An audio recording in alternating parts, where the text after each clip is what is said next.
Marantz Rantz, no advice on finance. Spin the wheel and take a chance. Get an NFT and a little education. The system got undertow, that knowledge is flotation. You wanna learn? Well, you came to right place. You're pumping AMC, might get slapped in the face. Get your due diligence, know who the villain is. Don't be a sheep when the shepherd's carnivorous. So come learn, laugh, and maybe you win big. And listen up, y'all, the wheel is not rigged. Everybody get a chance in the live chat. Kyoto spin wheel, you win just like that. Retail fight back and this retail winning. Y'all just wait, man, this is just the beginning. All fellow simians, GME group singing the truth. We just chillin', infinity pool swimming.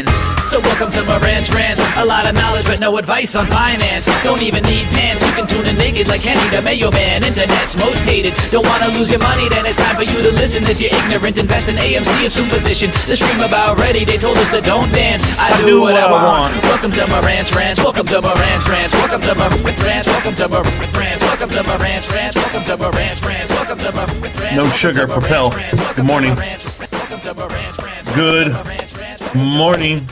Oh, guys, hold on.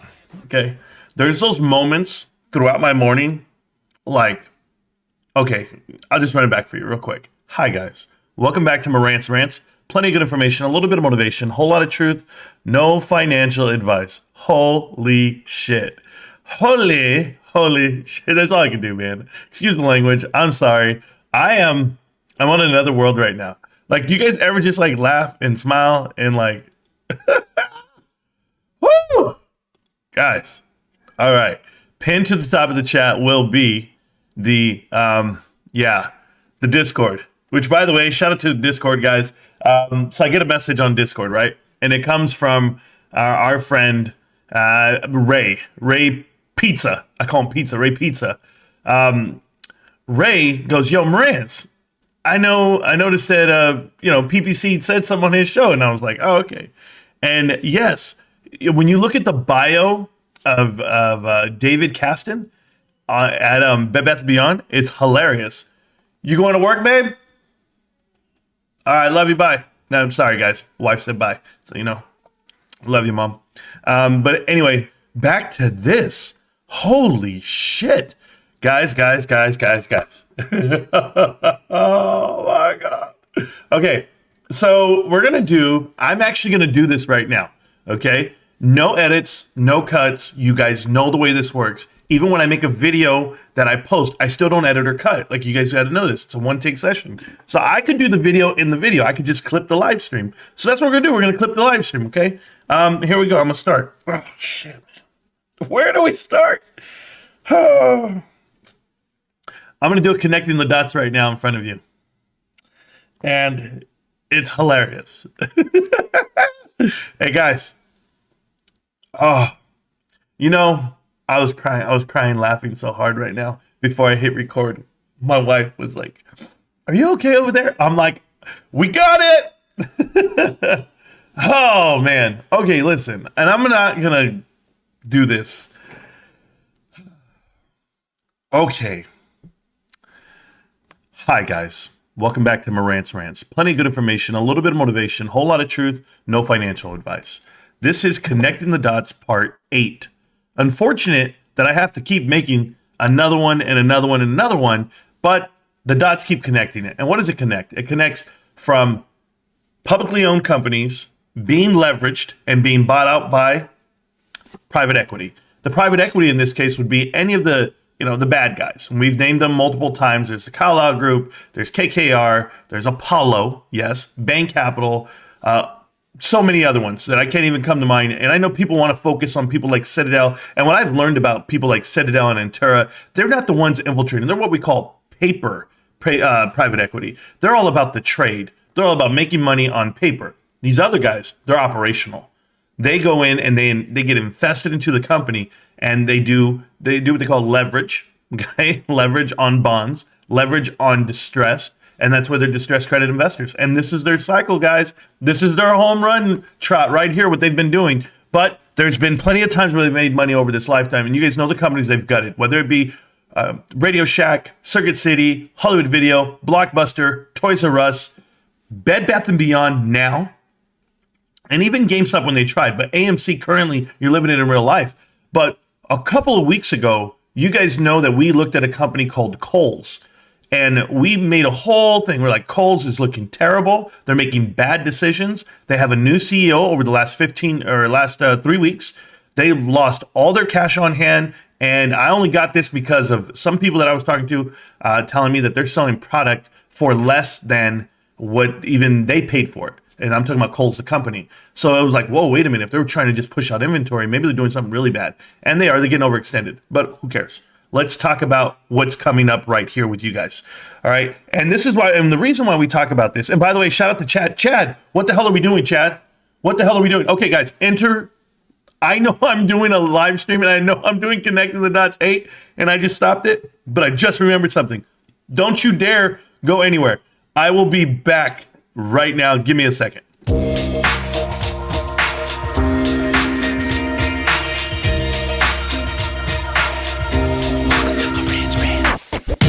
Welcome to Marantz Rantz, no advice on finance. Spin the wheel and take a chance. Get an NFT and a little education. The system got undertow, that knowledge is flotation. You wanna learn? Well, you came to right place. You pumping AMC, might get slapped in the face. Get your due diligence, know who the villain is. Don't be a sheep when the shepherd's carnivorous. So come learn, laugh, and maybe you win big. And listen up, y'all, the wheel is not rigged. Everybody get a chance in the live chat. Kyoto spin wheel, you win just like that. Retail fight back and this retail winning. Y'all just wait, man, this is just the beginning. All fellow simians, GME group singing the truth. We just chillin', infinity pool swimming.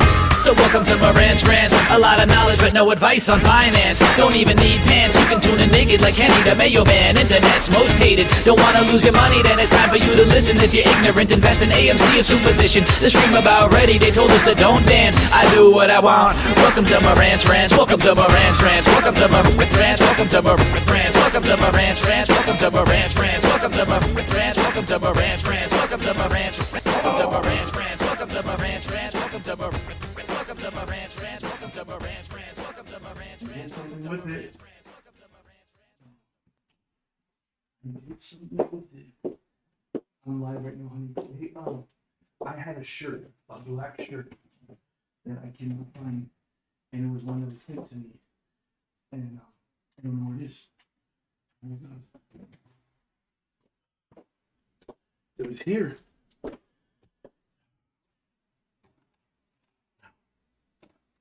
Chad,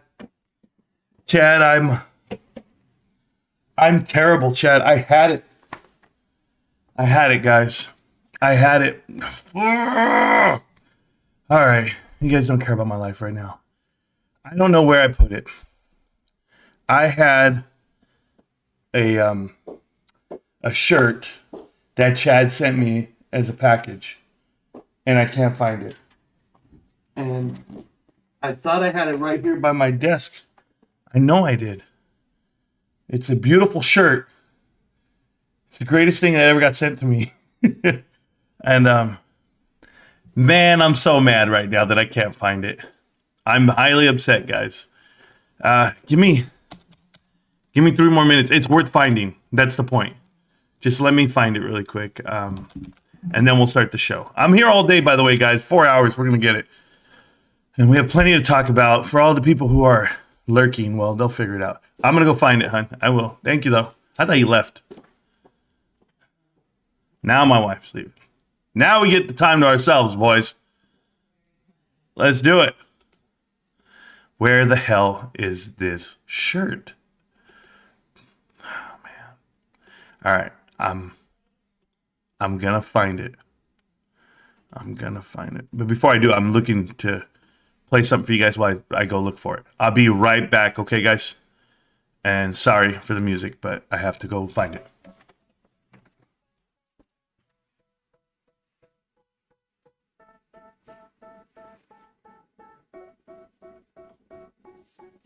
They tell me that I'm never gonna make it. They want me to do something that could make sense. They hate when I keep dreaming I'll be famous. But I don't give a fuck, I'm a keep chasing. I got all this potential that's deep inside of me. But they hate when you're successful cause they try to be. They sit there being just meant to because you're trying things. And they just want you to settle and do the right thing. So get a good job, don't slack off. Wake up every morning, make a good impression on your boss. Don't do anything that I wouldn't do. And when you make your money, make sure you don't spend it too soon. fuck that, I'll do what I wanna do. I got a different path from everyone and that includes you. Who were you to tell me how to live life? And these times it feels like nobody's right, yeah. So I'ma figure out what else to succeed and then invest all of my time into that and proceed. I need whatever the hell can make me happy, and I don't think you have a clue what could that be. They tell me that I'm never gonna make it. They want me to do something that could make sense, but hey man, I keep dreaming I'll be famous. But I don't give a fuck, I keep chasing.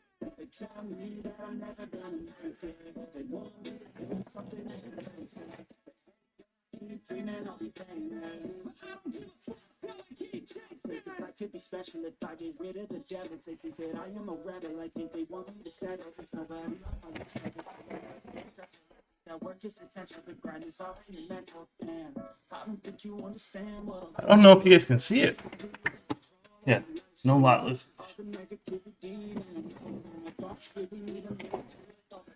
There you go. You guys can't even hear the music I'm playing. Here I am thinking I'm playing music. And I didn't even realize the music's not even on. This is a terrible live stream already. Okay. Let me turn this off because it's not even playing. You can barely hear it. All right. Found the shirt. Okay.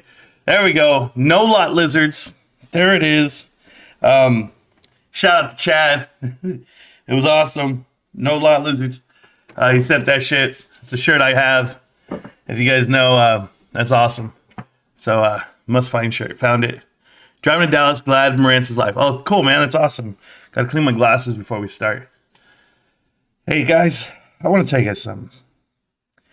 Like I said, Ray Pizzas. Thank you, bro. You you don't even know. You don't even know. But that's like the greatest thing. You know what's crazy, guys? Yeah, I'll start doing research and stuff, and I'll be looking up stuff. But without you guys, there's no way. Right? Where's your pager? That's Rico. My brother has a pager, not me. Not gonna lie, I've seen a few lot lizards that make you do a double take. Wouldn't touch him with PPC's PP though. Yeah, I mean he doesn't have the tool to do the job. Have you seen that kid? Anyway, no personal attacks, right? Whatever. Ah man, he's easy pickings though. But no, I don't want to. That's a hilarious joke, Seven. Where's your investment? Yeah. No, my pager is because Rico. There we go. Damn, I want that shirt. GME for life. There you go, man. I got a no lot lizard shirt. It's not I'm not sponsored by lot lizards, but we'll make it. Before I go, okay. Oh well, so check this out, Papa's Papa, Oliver's Papa in the chat, guys. Feel free to click on his YouTube channel, which you should be doing. Oliver's Papa, the best YouTuber I know next to myself. We'll just do it that way. Okay, so anyway, guys, appreciate everybody. Thank you so much for the support. Hey, Kyoto, can you imagine? You've been a member for 19 months. 19 months. It's a long-ass time. Whew. All right, guys. We're going to start this show all over again. What happened to Ants and Al from Boston? Well, they held hands and they walked away. It's Rico. I figured it was a regular troll. No, that's Rico wears a pager. Rico wears a pager on his hat. That's what he's saying. Where's your pager? Because Rico has one. All right, so here we go, guys. Yeah, I destroyed these guys. You know what it is. Yeah, check the shirt. All right, so let's go ahead and do the Bed Bath & Beyond. Connecting the dots. Guys, so I don't know. Got to start it out. Got to get it ready. Got to clear the mechanism. All right, I'm going to act like you guys are not here. I'm actually going to close out the chat for a little bit while I talk and I do this video. I'm going to clip it within the clip, and then we'll go from there. Let's see if I can do it in one take, huh? Yeah, no edits, no cuts, no glory, whatever. Hi guys, welcome back. Welcome back to Marantz Rantz. Plenty of good information, a little bit of motivation, whole lot of truth, no financial advice. This is Connecting the Dots, part 8. Am I right on that, guys? Holy shit, I can't remember. I believe it's part 8. Holy hell, am I supposed to look that up? Am I supposed to know that before I even start talking? Oh man, guys, I'm out of it this morning. After reading what I read, I'm blown away, man. Damn it, guys. Hold on, I'm not ready for the video. Hey guys, this whole live stream is gonna be me making a video. Yeah, Marantz, that's what you're doing the whole time. Yeah, that's what I'm doing. We're just we're connecting the dots. We're gonna connect these dots right now. And you know, I was watching a live stream last night, and I don't mind saying the people's names. Like, what are they so afraid of? Hey, the PP show, PPCs. What are you guys afraid of? Say my name? Oh, this guy's connecting the dots. It's so rough. And then he makes 2 videos saying he's debunked my theory about Sue Gove and her connection to Apollo. She's on a lot of boards. That's what they do. They're on a lot of things. Yeah, every company she's touched has filed for bankruptcy and appointed by Apollo. An Apollo-owned company. By Apollo chairman of the board. Appointed by Apollo. But yeah, I'm not supposed to worry about it. I'm not supposed to be like, oh yeah, man, you guys should be really cautious about this one. Nah. So it is part 7. So we're going to part 8. That's what we're doing? Part 8? Show you this first. Thank you. Show me that first. So I see part 7. This is part 8. All right, cool. I just wanted to make sure before I actually do it, before I show you guys all the goodies. Goody, goody, goody. Can't you see? Sometimes your words just hypnotize me. GameStop currently at 1848. I bought my share and I posted today. Hey, listen, I got a share. I hope you guys did too. It was great. But let's talk about what we're dealing with on private equity side. They're taking over companies. They're doing hostile takeovers. Don't worry. That's what I'm going to name my next part right here. It's called the hostile takeover. Man, my glasses. I don't know why I get a glare. I'm just, guys, I'm a nervous wreck. I'm about to make a video in front of you guys. Kind of exposes just a little bit of what we're doing. But I like to educate, right? So I like to tell people things that I've learned and then just share it with you because what the hell, that's what we do. And you guys can, the whole team helps. Like everyone in the Discord, right? It's pinned to the top of the chat or it's pinned in the description of the video. And the Discord helps because people put out things out there, ideas or terms or Marantz, go look at, did you see this? Like ask me if I saw something. 9 times out of 10, I didn't because I'm so busy throughout my day. And then when I do see things, then I take the time to go break them down and dissect them. And I'm like, whoa. So I'll give you one. Right now in the Discord, guys, Ray Pizza went ahead and said, hey, Marantz, check out David Caston. He's the new legal expert that they hired from Bed Bath & Beyond. They just hired him, and he's the man. He's the new legal head, and as it seeks sales revival. And he has nothing to do with, he's the executive vice president, chief legal officer, and corporate security secretary. He has nothing to do with making the business better. So we're going to do that right now. Hold on, let me explain all that. I'll do it. All right. I don't know what you guys are saying in the chat. You guys saying anything crazy right now? Am I missing anything? Okay. All right. So here we go.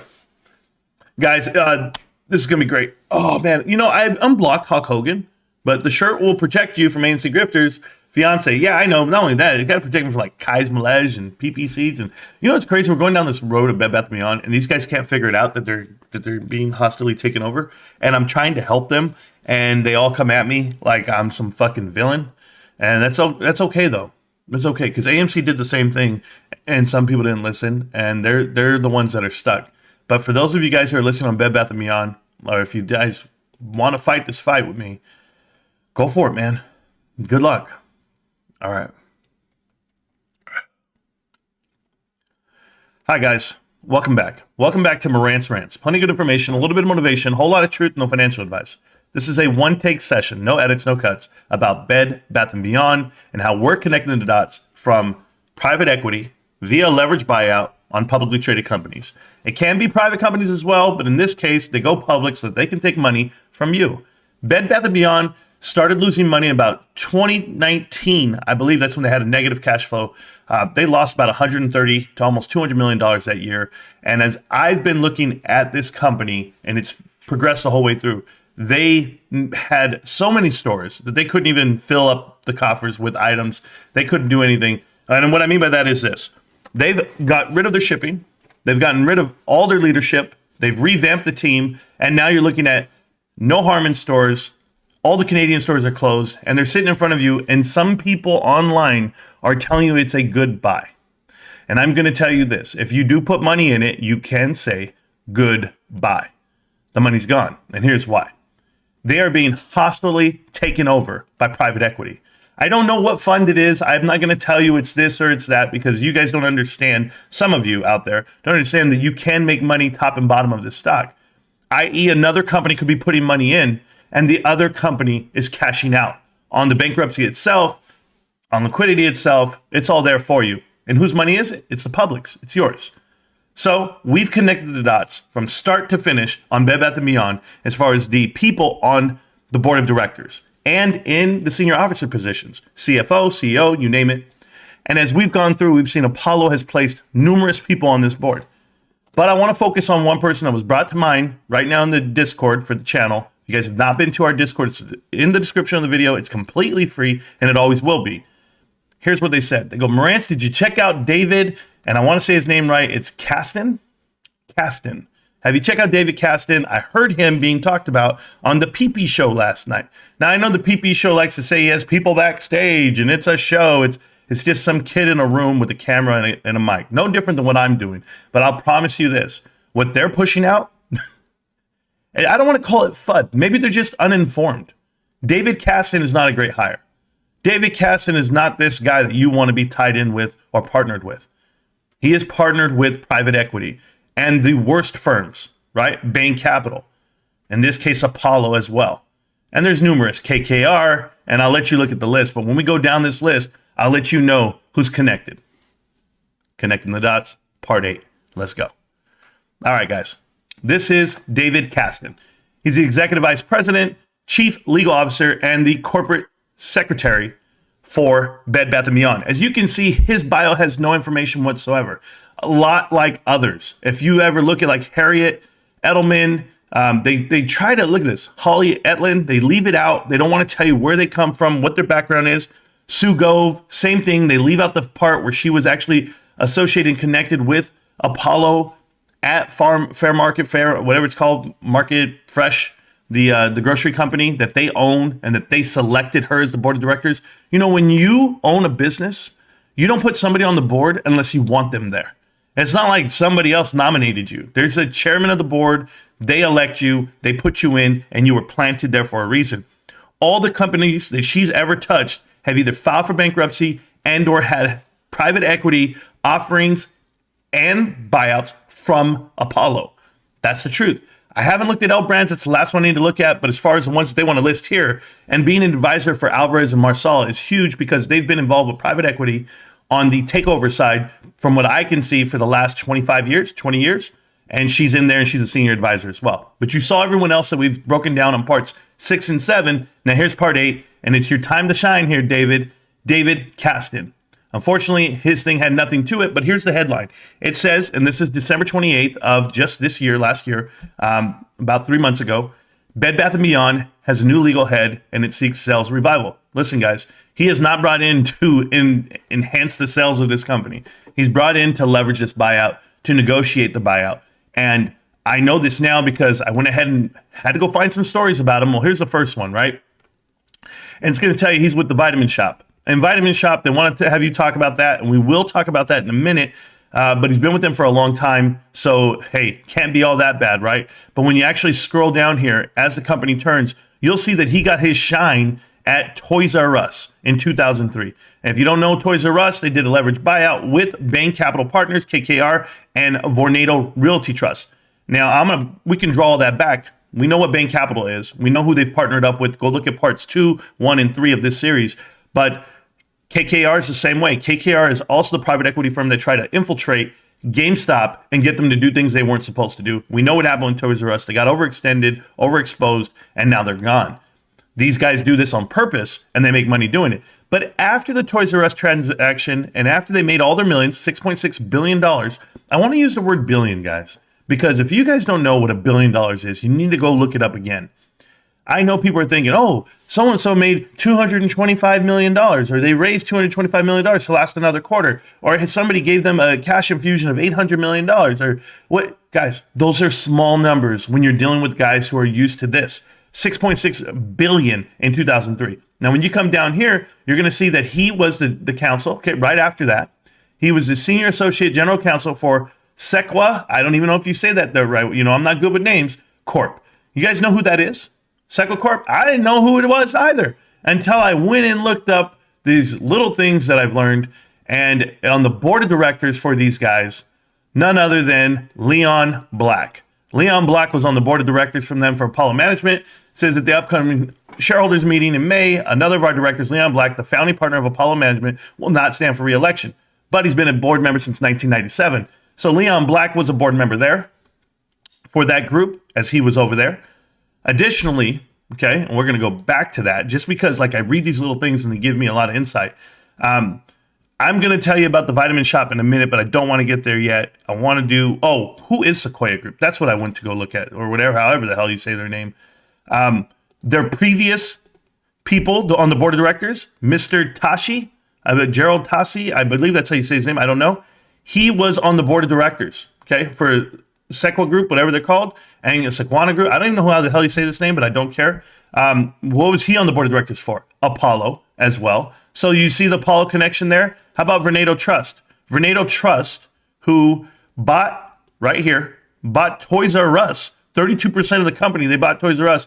They wrote it off as a loss in 2018 when they went into bankruptcy. So even when they put money into the company, they wrote it off as a loss, and that was okay. This girl, Christine Kinahan, whoever this is, she used to work for Vornado Realty Trust as well. And that's part of this guy's groups that he's been working with. And she's a director at Apollo now. I already went through Leon Black and his connection with them. He was already on the founder of them.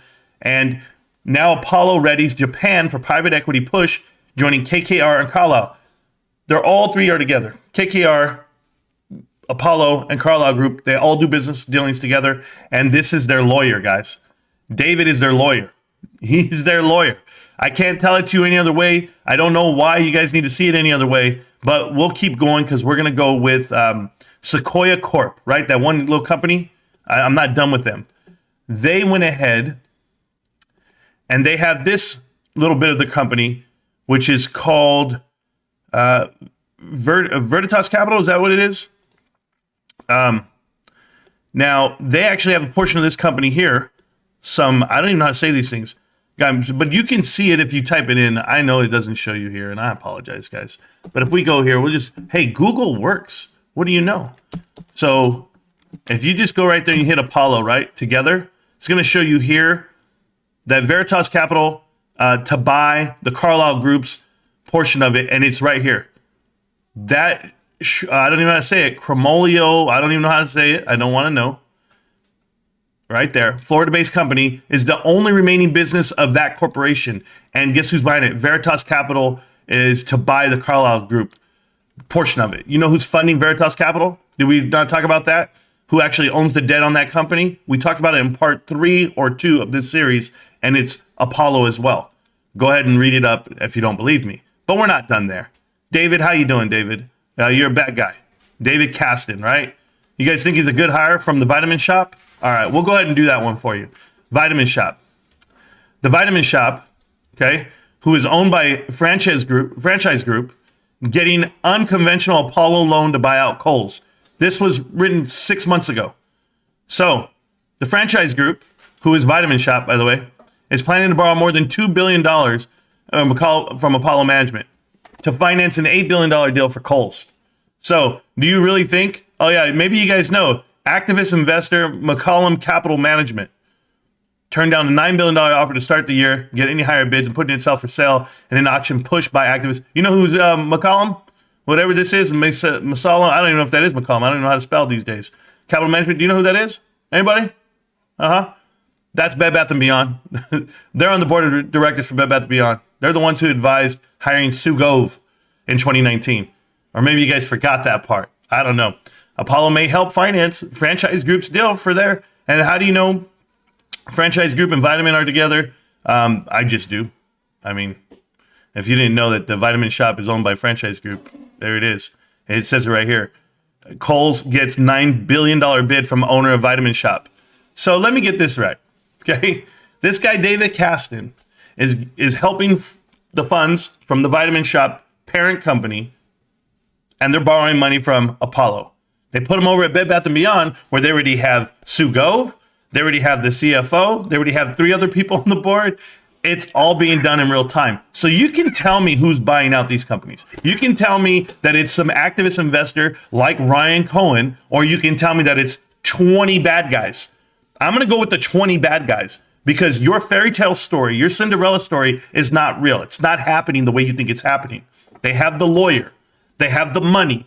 They have the direction. They have all the board of directors. Everybody's in. And you want to know who gave them $1 billion or $225 million, masses $1 billion to survive 6 more months? Maybe they need more time to do the deal.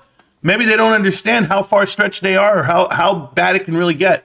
But Sue Gove is not it. David Kasten is not it. David Kasten is a private equity lawyer. Hostile takeover lawyer. Go look at every company he's touched.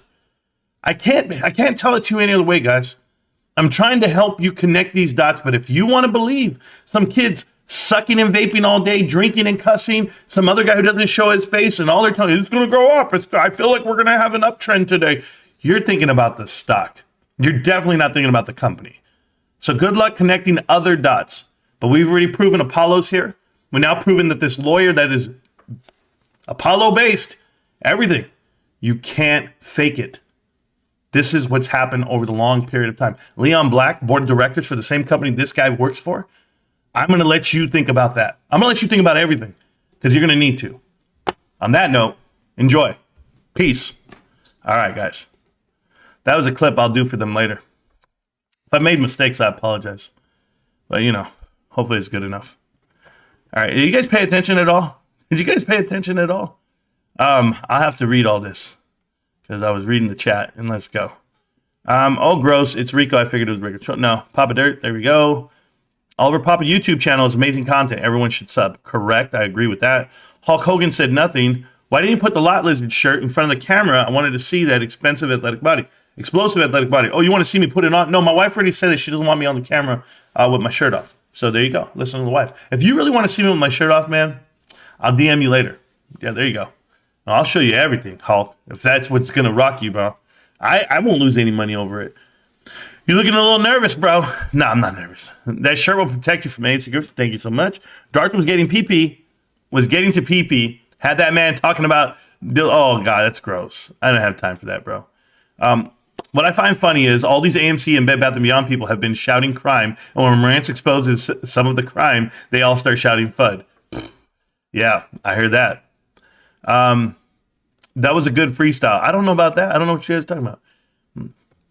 I now see why the color red is in the GameStop logo because it's always red. Oh, thank you, bro. Appreciate it. I bought some more. Ha, ha, ha. That was funny. No, hilarious. You're hilarious. I got an idea. I ran it by you a month ago. We'll put something together. I want to talk to you about Kyoto about a bit. Nina's phenomenal vid making skills. Oh, okay. So actually do what you do. They keep hiring all these people, but none of them are hired to improve sales. Correct.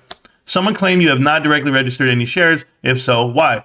Tanza, did you not? The same person, I thought it was you who said it yesterday. I showed my bro. Look at this. All for you haters. Okay, I keep it right here. I keep it locked. I keep it ready to roll. That's what I do. All right, it's there. Those shares are still there. I got a good cost average too. I'll just leave it at that.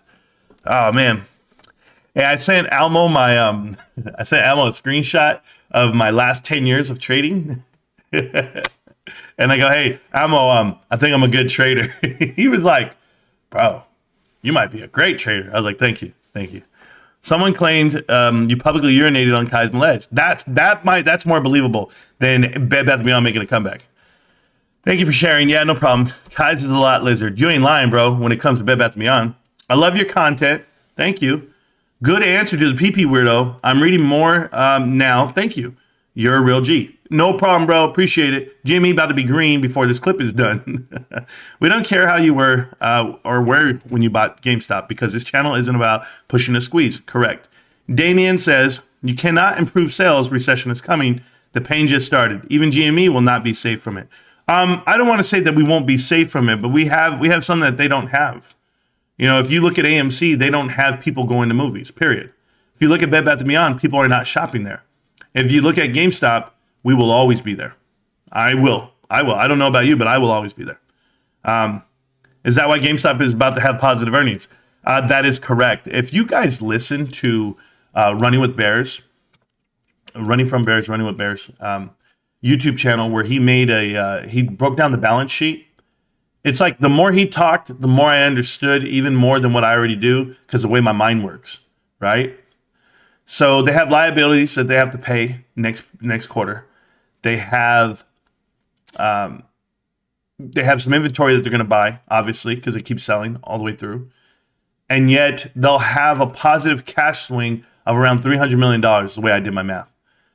We'll see how crazy it gets. But what I told Almo was, do you know how much it costs GameStop to do a 10-cent dividend every quarter? $30 million. They have that. I apologize, guys, but they have that.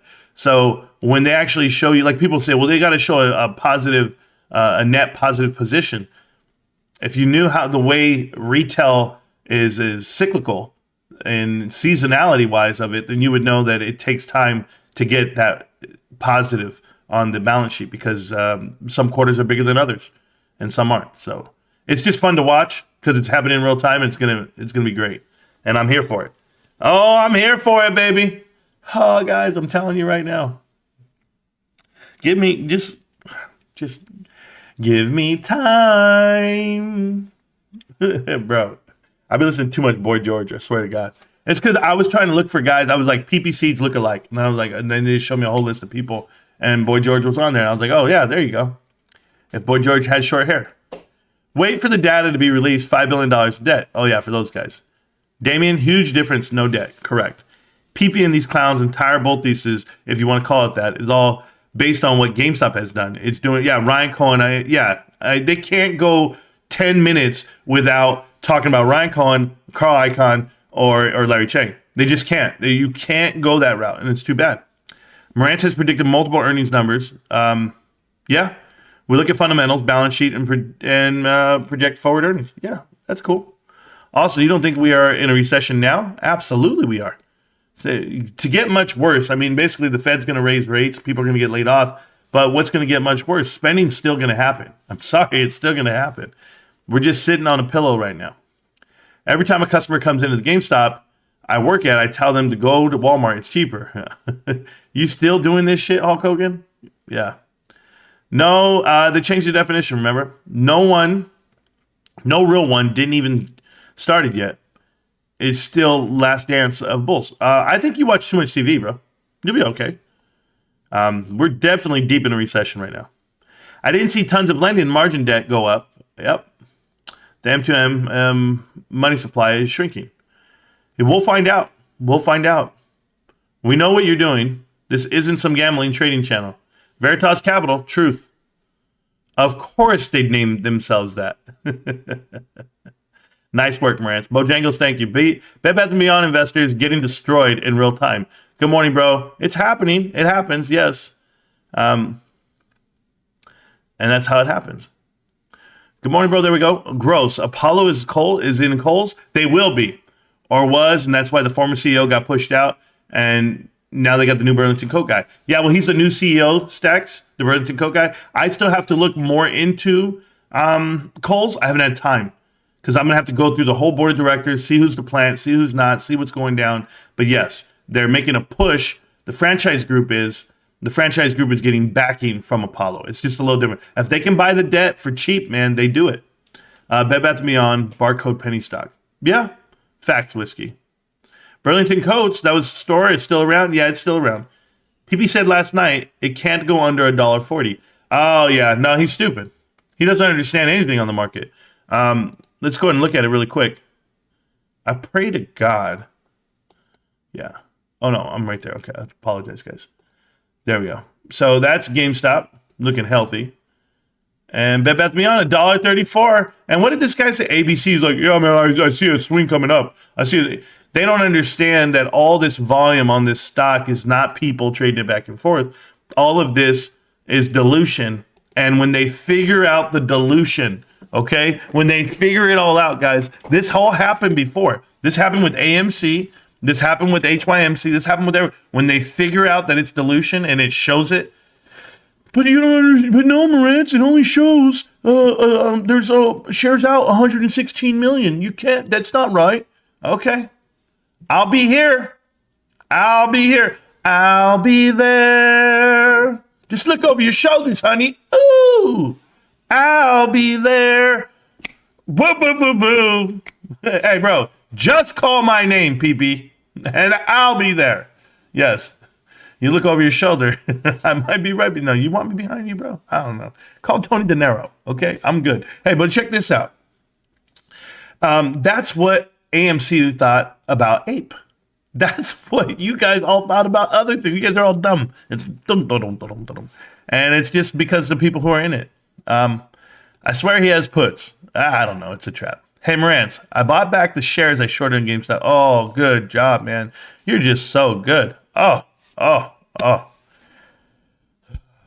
Argo Solutions. There he goes. So you guys knew about GameStop before Superstock and meme stocks was even a thing before 2021. Yet you didn't sell at 400, right? Damian LeChong, what are you talking about? What are you talking about? Bro, I didn't buy into GameStop until February of 2021. What does it matter? I don't understand.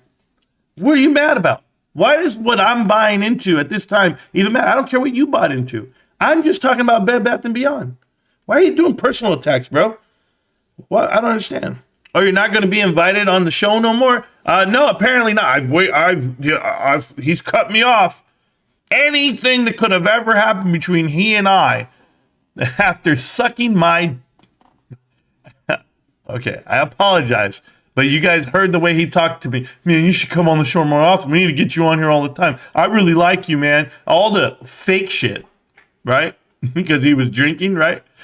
Man, bro, you're the best. Oh my God, you're so respectful. You're not what I thought you were. You're just so great. And I'm like, yeah, I'm always respectful, bro. I'm still respectful even now. Pibby, I could get into your show right now and I'd be respectful. You wouldn't because you don't know how to handle yourself. But apparently you don't like to hear things you don't want to hear. Like a lot of people. Nah, man, she's not cheating on me, bro. I don't care. PPC's girlfriend shows up. She has a black baby, and he goes, that's just me. It's in my jeans. What do you guys want me to do? That ain't real. That's mine. He'll be all right. If you're here for a long-term fundamental play, you would sell when GameStop was pumped and dumped. No. How about I just buy it? I'm not in it for any play. And there you go. How about we do that? Bro, this is your first video? Is this your first time here, Damien? I know it is. But, like, we have over 1,000 videos. Like, go watch them, bro. And you'll see exactly who we are. That's all I can tell you. Oh, what stocks did you invested in? Silly, silly, silly. What happened to Antrade's MIA and not where the Heat play at? Remember that. Bro, what do you think was going to happen? Nobody have? I told you what happened. I told you how this was going to work. You burn out. I learned this a long time ago. Okay? Go name all of your YouTubers. Name them all. Name them all. And I'll show you somebody who's quit. I'll show you somebody who only posts once a week or 2 times a week or, once a month or, hey, I can't do live streams anymore. Oh, it's not part of their daily activity. You couldn't imagine doing this shit every day. I promise you. Waking up every day with content, with an idea, with the position, with the drive, and then go, okay, guys, hi, welcome back to Marantz Rantz. Plenty of good information, a little bit of motivation, a whole lot of truth, no financial advice. They couldn't do it based off of what money they're not making. There's only one guy who made money here, 2 guys, and that was Matthew Kors. They all do it for the money grab, right? Matthew Kors trades, and he's still doing it, but he's on a different platform. But, like, no way.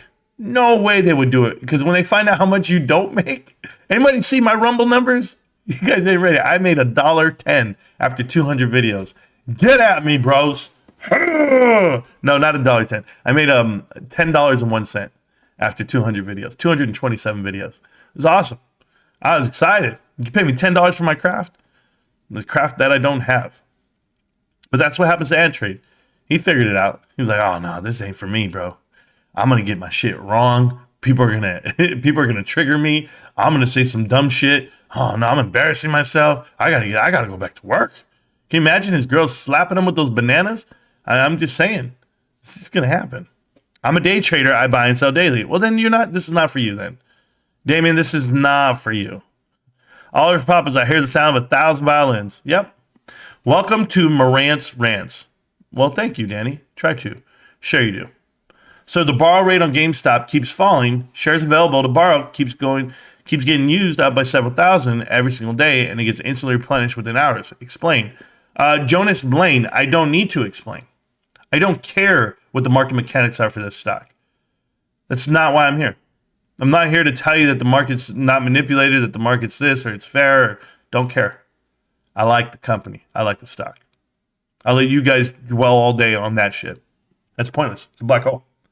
Let them do whatever they're going to do. They can do anything they want. When the company's fundamentals show you what it's worth, there's no denying it at that point. You can only hide it for so long. What's dark will come into the light soon enough, and that's it. I'm a say trader, too. I'm a day trader, too. What does that have to do with GameStop? Correct. Always buying every bottom and selling every top. I don't do any of that. Kais has mental health issues. He is, oh, yeah, without a doubt, man. I didn't know the guy was a weirdo. My cost average is under $26. Good job. On my DRS shares, my cost average is around $24. My other accounts, I don't know, but it's in the 30s. I'm pretty sure. Kais breaks the scale on the spectrum, sure. What happened to Ant Trades? Whatever. I don't know. Why don't you guys go ask him? Oh, you can't. My bad. Either many shareholders are newly jumping on the share lending train, and every single day, several 100,000 shorts are being closed every single day. Which one is it? Well, does it matter? Why does it matter? It has nothing to do with why I'm invested. I'm not invested for a short squeeze. I'm invested for a fundamental play. I love the company. That's it. Respect. Thank you, Travis. Appreciate you. Hey, you guys. Hey, Dex. I appreciate all the great comments yesterday on the video.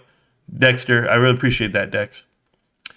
GE was healthy, blue chip company back in 2008. Where's GME now? Where's GE now? General Electric? Is that who you're talking about?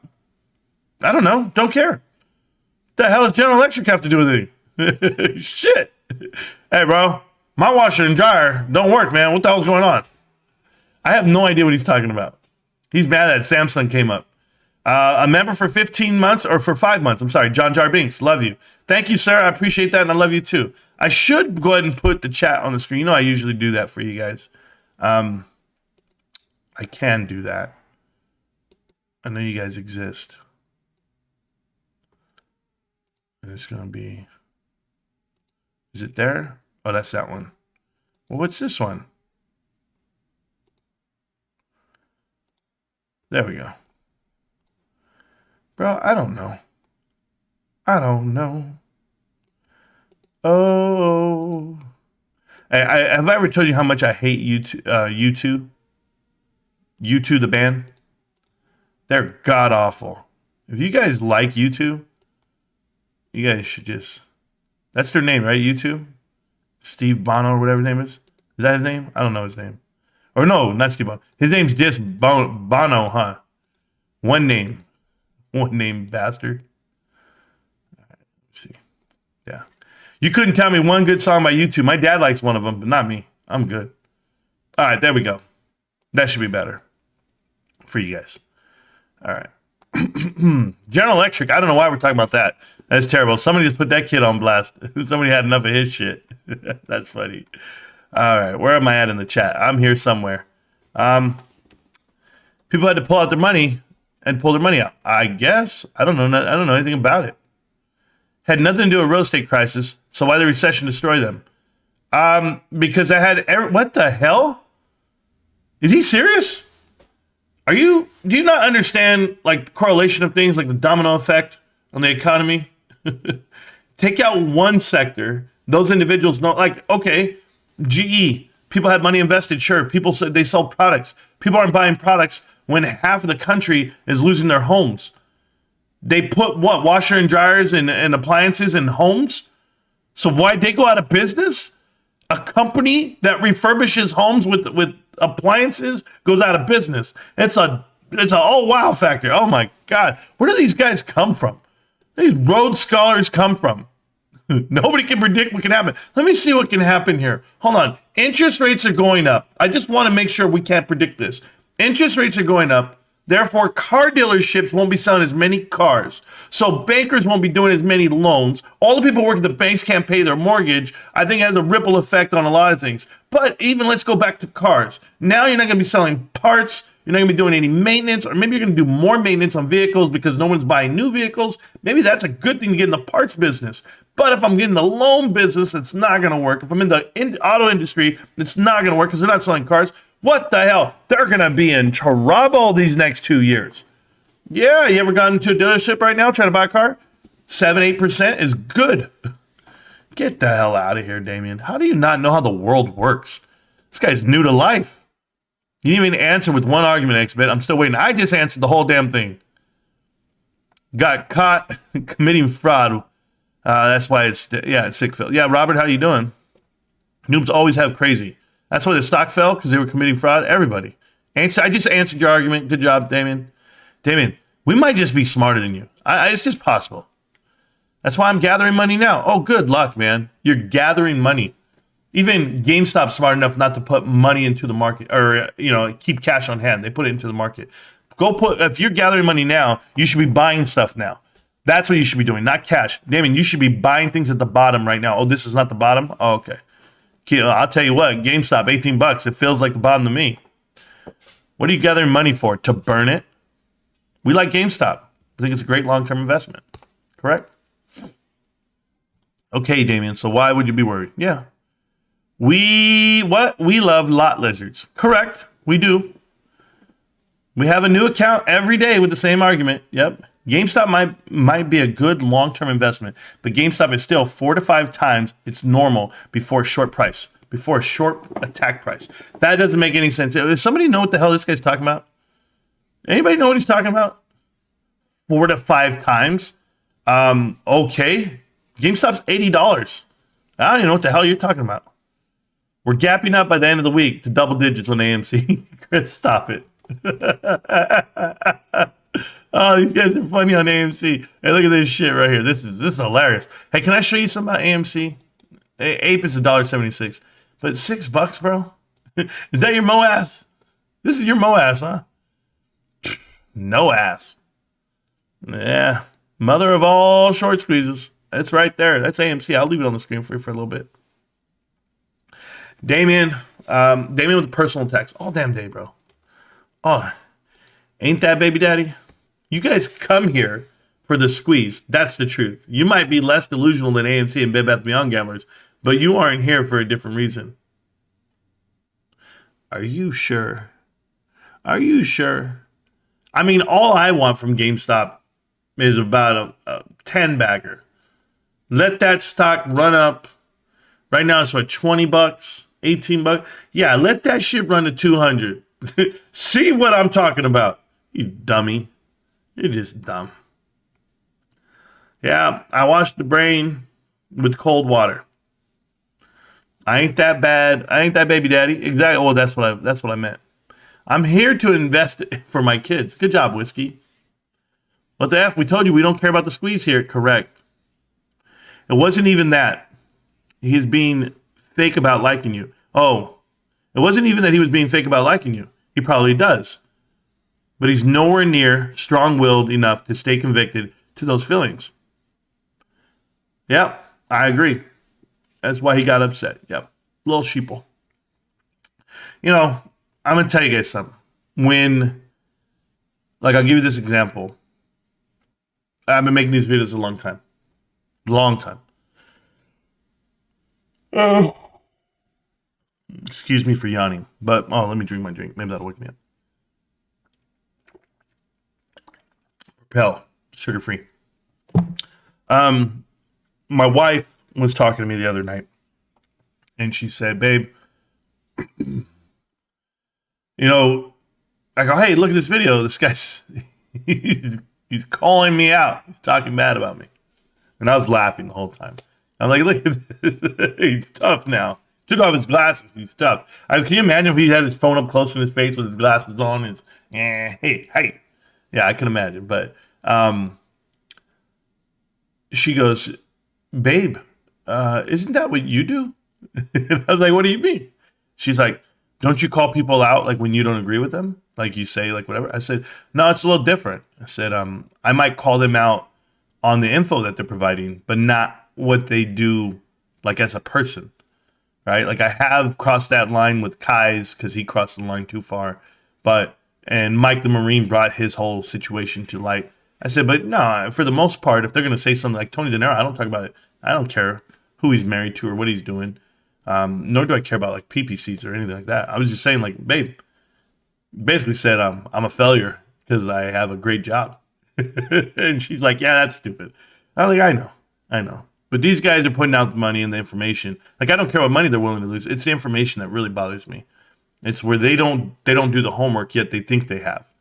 Oh, look at all these things Bed Bath & Beyond has been doing. It's amazing. And if you had that conviction and you had the belief and you put money behind it, that doesn't make it any more convincing. Money's not the swing factor there. It's, does your conviction change because someone else brought something else to light? If you're not open to that, open to the information like they claim they are, like they literally go on the channel, they go, because I've been there twice now, right, where I've been interviewed, and and you're on a panel, and they literally go, we are open to any opposing view. That's what we do here. But when you bring up compelling arguments, they do the complete opposite. They do damage control. They do give me a day to go do the research and come to you with the defense mechanism that is, fuck you, don't ever come around me, I hate you. And it's like, well, that just tells me then you're a child. You want to be there, fuck you, act your age. Okay, let's have a conversation. There's no conversation to be had at this point because it just nullifies your whole existence. You wouldn't have a bull thesis on Bed Bath & Beyond, period, without hopium. I mean, there's nothing there. There's no money. There's no leadership. There's a mountain full of debt. It is the worst investment that anyone could make, period. Fundamentally, yes. And I don't care if it had a pop in it. I don't care what you think is there. It is not there.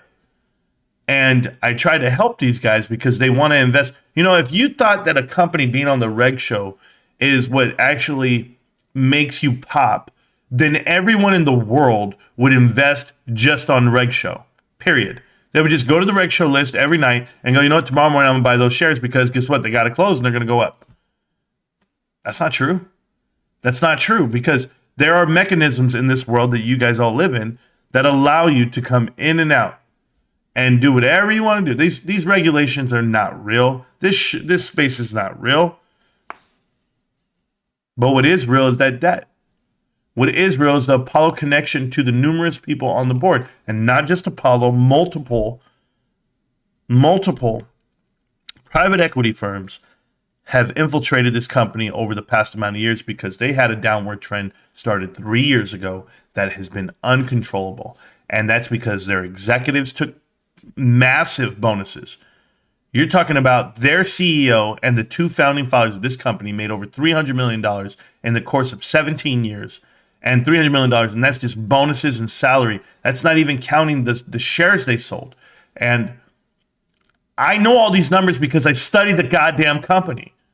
Like, literally study this company where they say, oh, no, you don't. Yes, I do. That's how you know who the three activist investors were, the companies that came in and put people on the board. And those same people they put on the board, you would think that they're there to help you, and they're not there to help you because people don't see opportunities to make money with the idea of, oh, we can save this company.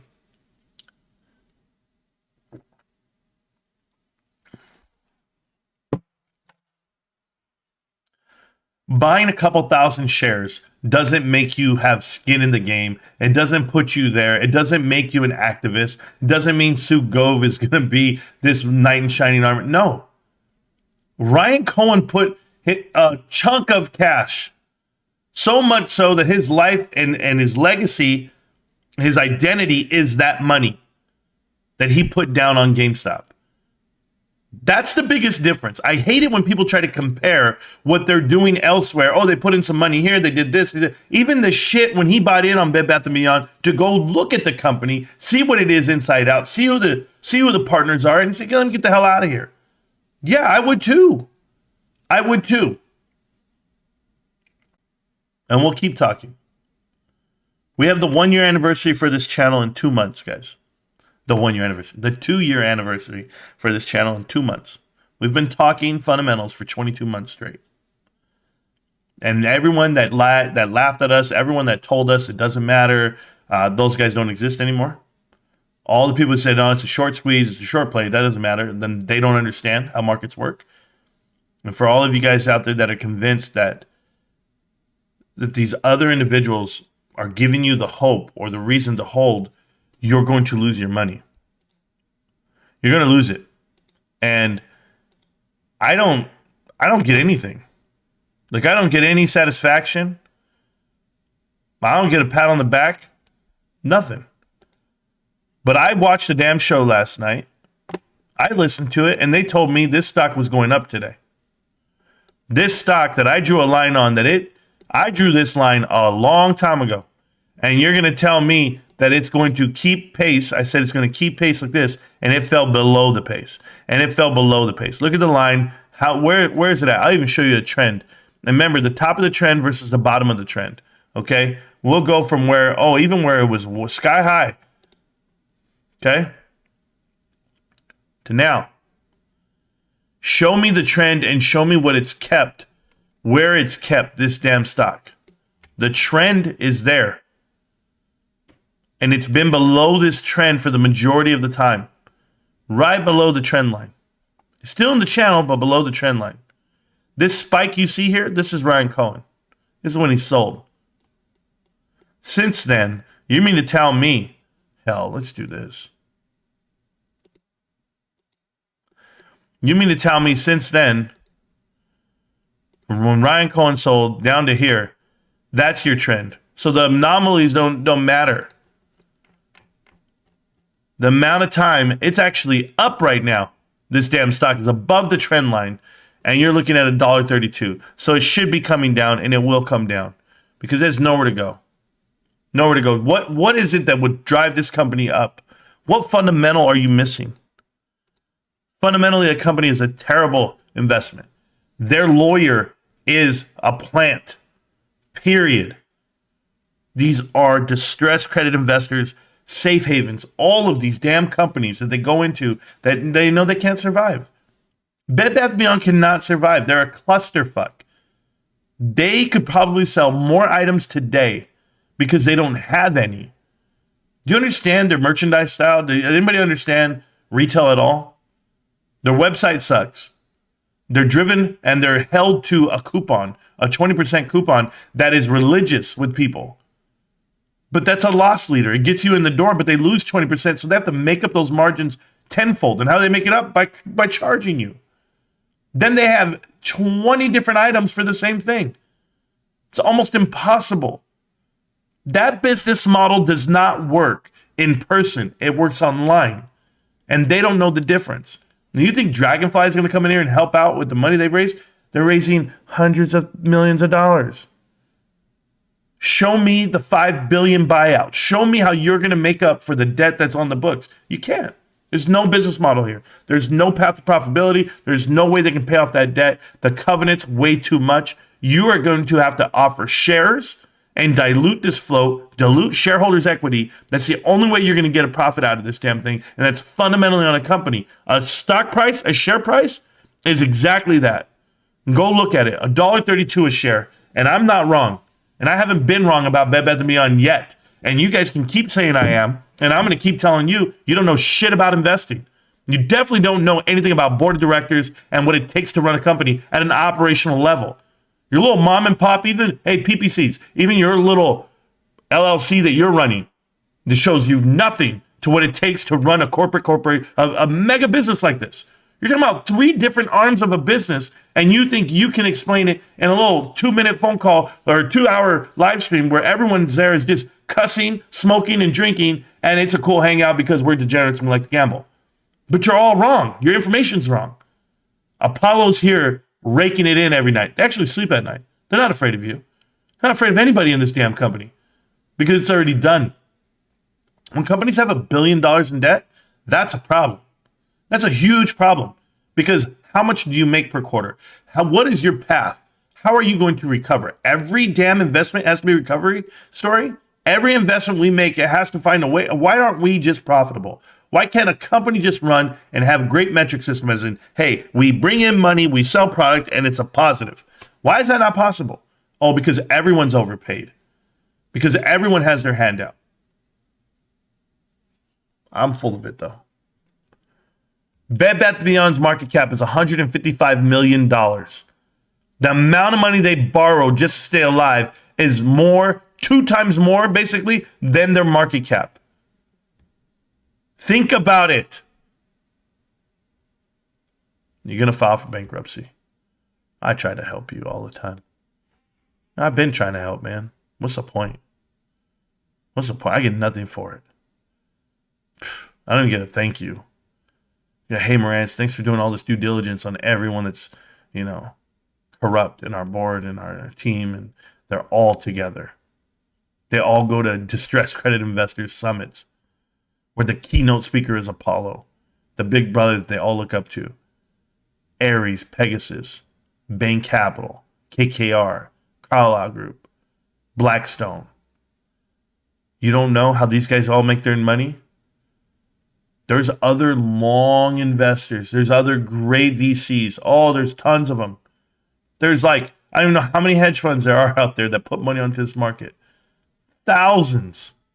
But yet we're dealing with the same seven bad guys, 8 bad guys. And it's all wrapped into one company.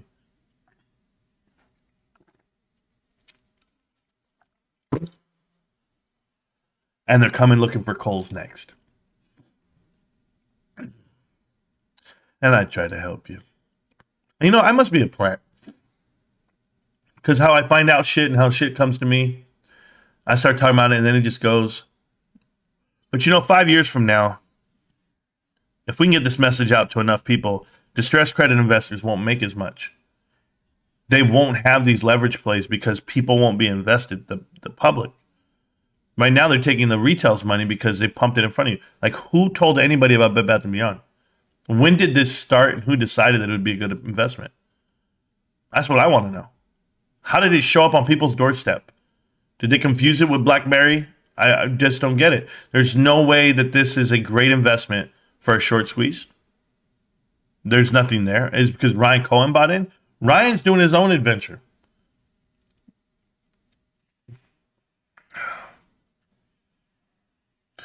No lot lizards, bro. No lot lizards.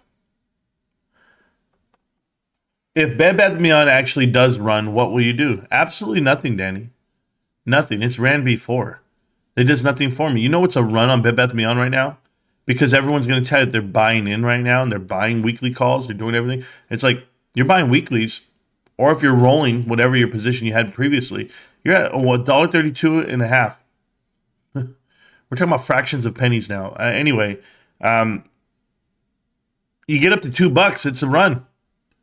$2 is a 50% increase. That's what people want. No way. It's not enough. It's not enough because even then they wouldn't pull out.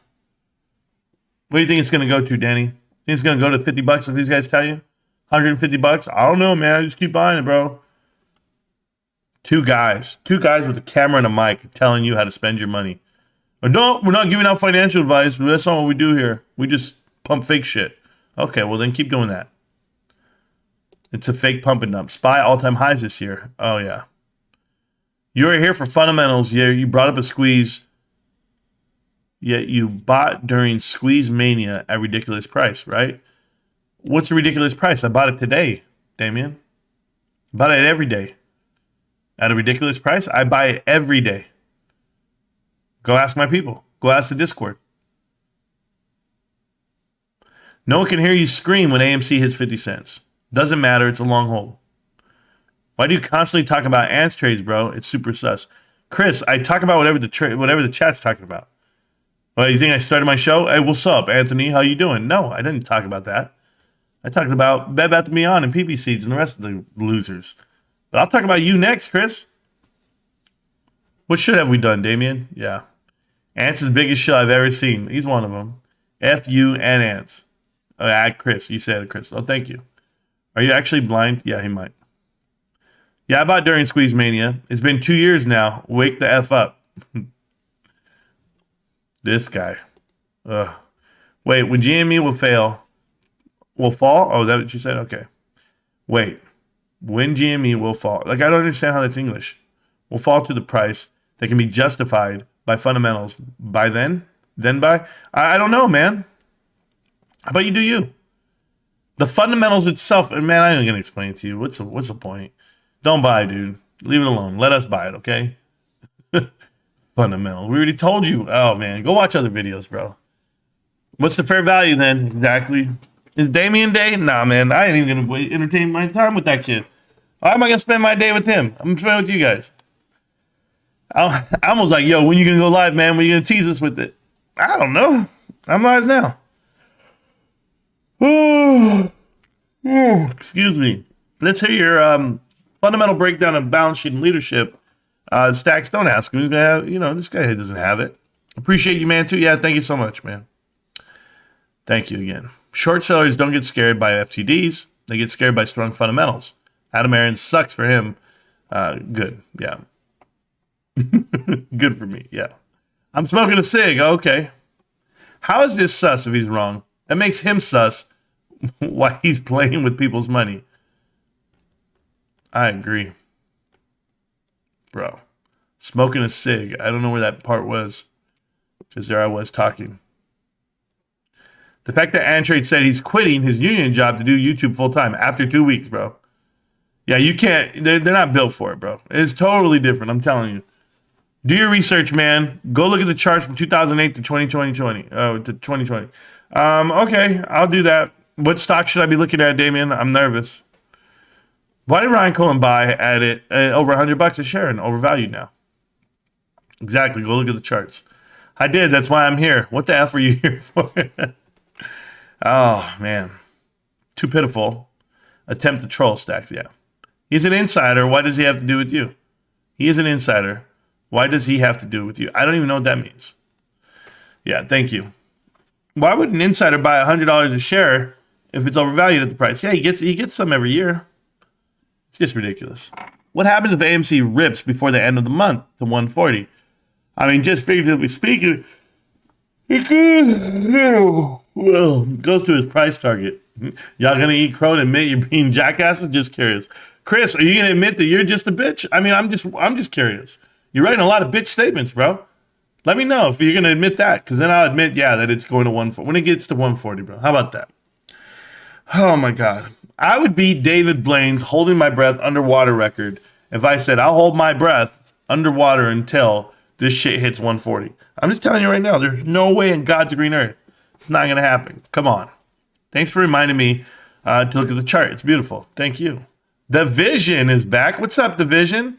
I sold all my GameStop shares today. The company is definitely going out of business. You know, The Vision, I mean, you've been here for a lot of days, and you're here all the time. You always say stupid shit. We always give you a 300. Why did you buy GameStop in the first place if you never believed in it? You sold all your GameStop shares. I didn't know you had any. Yeah, it is his first time in the stock market. Let's see what he says. Not pumping TRKA, but they all have an epic short squeeze battle over there. Whales dumping, shorts not covering, and people seem to respect the fundamentals, so they won't leave. Oh, okay, yeah, that movement's going to work out for you guys. I don't know who the TRKA YouTuber is, but when you find a man, don't let me know, okay? No pumping shit stocks. Correct. Damien is a clown. General Electric was a huge government aviation. I'd rather buy a lottery ticket than to buy AMC. Yeah, it's too late. You should have told me that 2 weeks ago. No slips, 808. No slips. Yeah, no, I'm good, man. I seriously can't wait to see how many of these clowns are still around after earnings next week. It seems like all that Antrade's meat riders have left. Yeah, I mean, What's wrong with being a meat writer, bro? Yeah.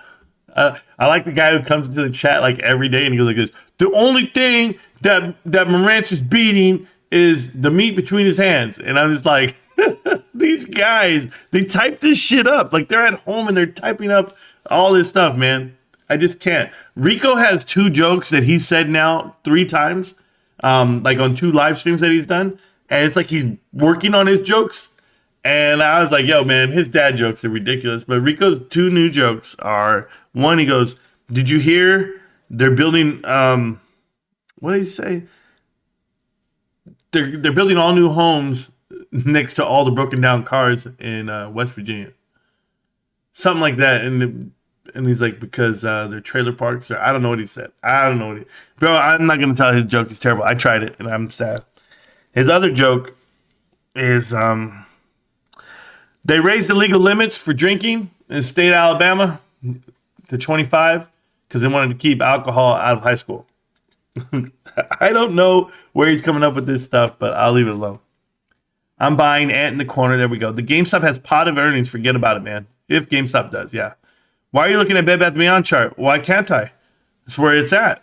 I want to show everybody what's going down. He just broke down the crime connection. Correct. Hi, everybody. The fact that Antrade said he was quitting his union job. There you go. Yeah, I broke down the criminals that are in Bed Bath & Beyond, and I'll clip that video after we're done here. For whatever reason, I'm literally falling asleep on you guys right now. And I don't mean to, but my body is shutting down. Guys, it's tough. It's tough working all night, getting up. You know, I woke up this morning just so I could go live with you guys on a timely fashion here. I woke up this morning after going to bed at around, I don't even know, maybe 1 o'clock. I woke up at 6. I did the dishes, washed all the dishes, cleaned the kitchen, make sure it's spotless. Because I don't like my wife to wake up to a kitchen that where she makes my son breakfast. She makes my son lunch every day. Don't make me lunch. Don't make me breakfast. She actually made breakfast this morning. But makes my son lunch, and then I don't want her like, and when I say clean up, it's not that it was filthy. It's just like they had dinner. I was at work, come home, I do the dishes, and then, take out the trash, do my part. But then I went and did the cat litter boxes, all that before I had to take my son to school. So I scrambled and did everything this morning. It was just trying to get ahead, man. Trying to get ahead so that I can sit here for a little bit and enjoy myself. The fact that Antrade's, there you go. Oh yeah, we did all that.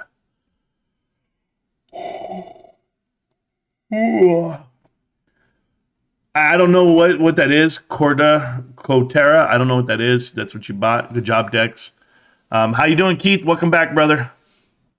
It's okay, buddy. You're looking at charts on manipulated stocks all wrong. Oh, you're right. We've been holding GameStop for 2 years and having fun meeting new people and making new friends. Damien sounds like a bumpy lot lizard. That sounds gross.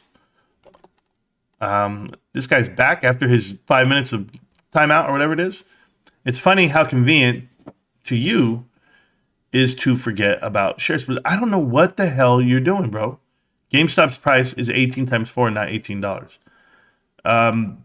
Never mind, bro. Just relax, Damien. Relax. PP is half my... Yeah, he's a child. Well, you know that part. No, you guys didn't say anything else. I see nothing. No need for character assassinations. I agree with Marantz. Stick to the facts. Thank you so much.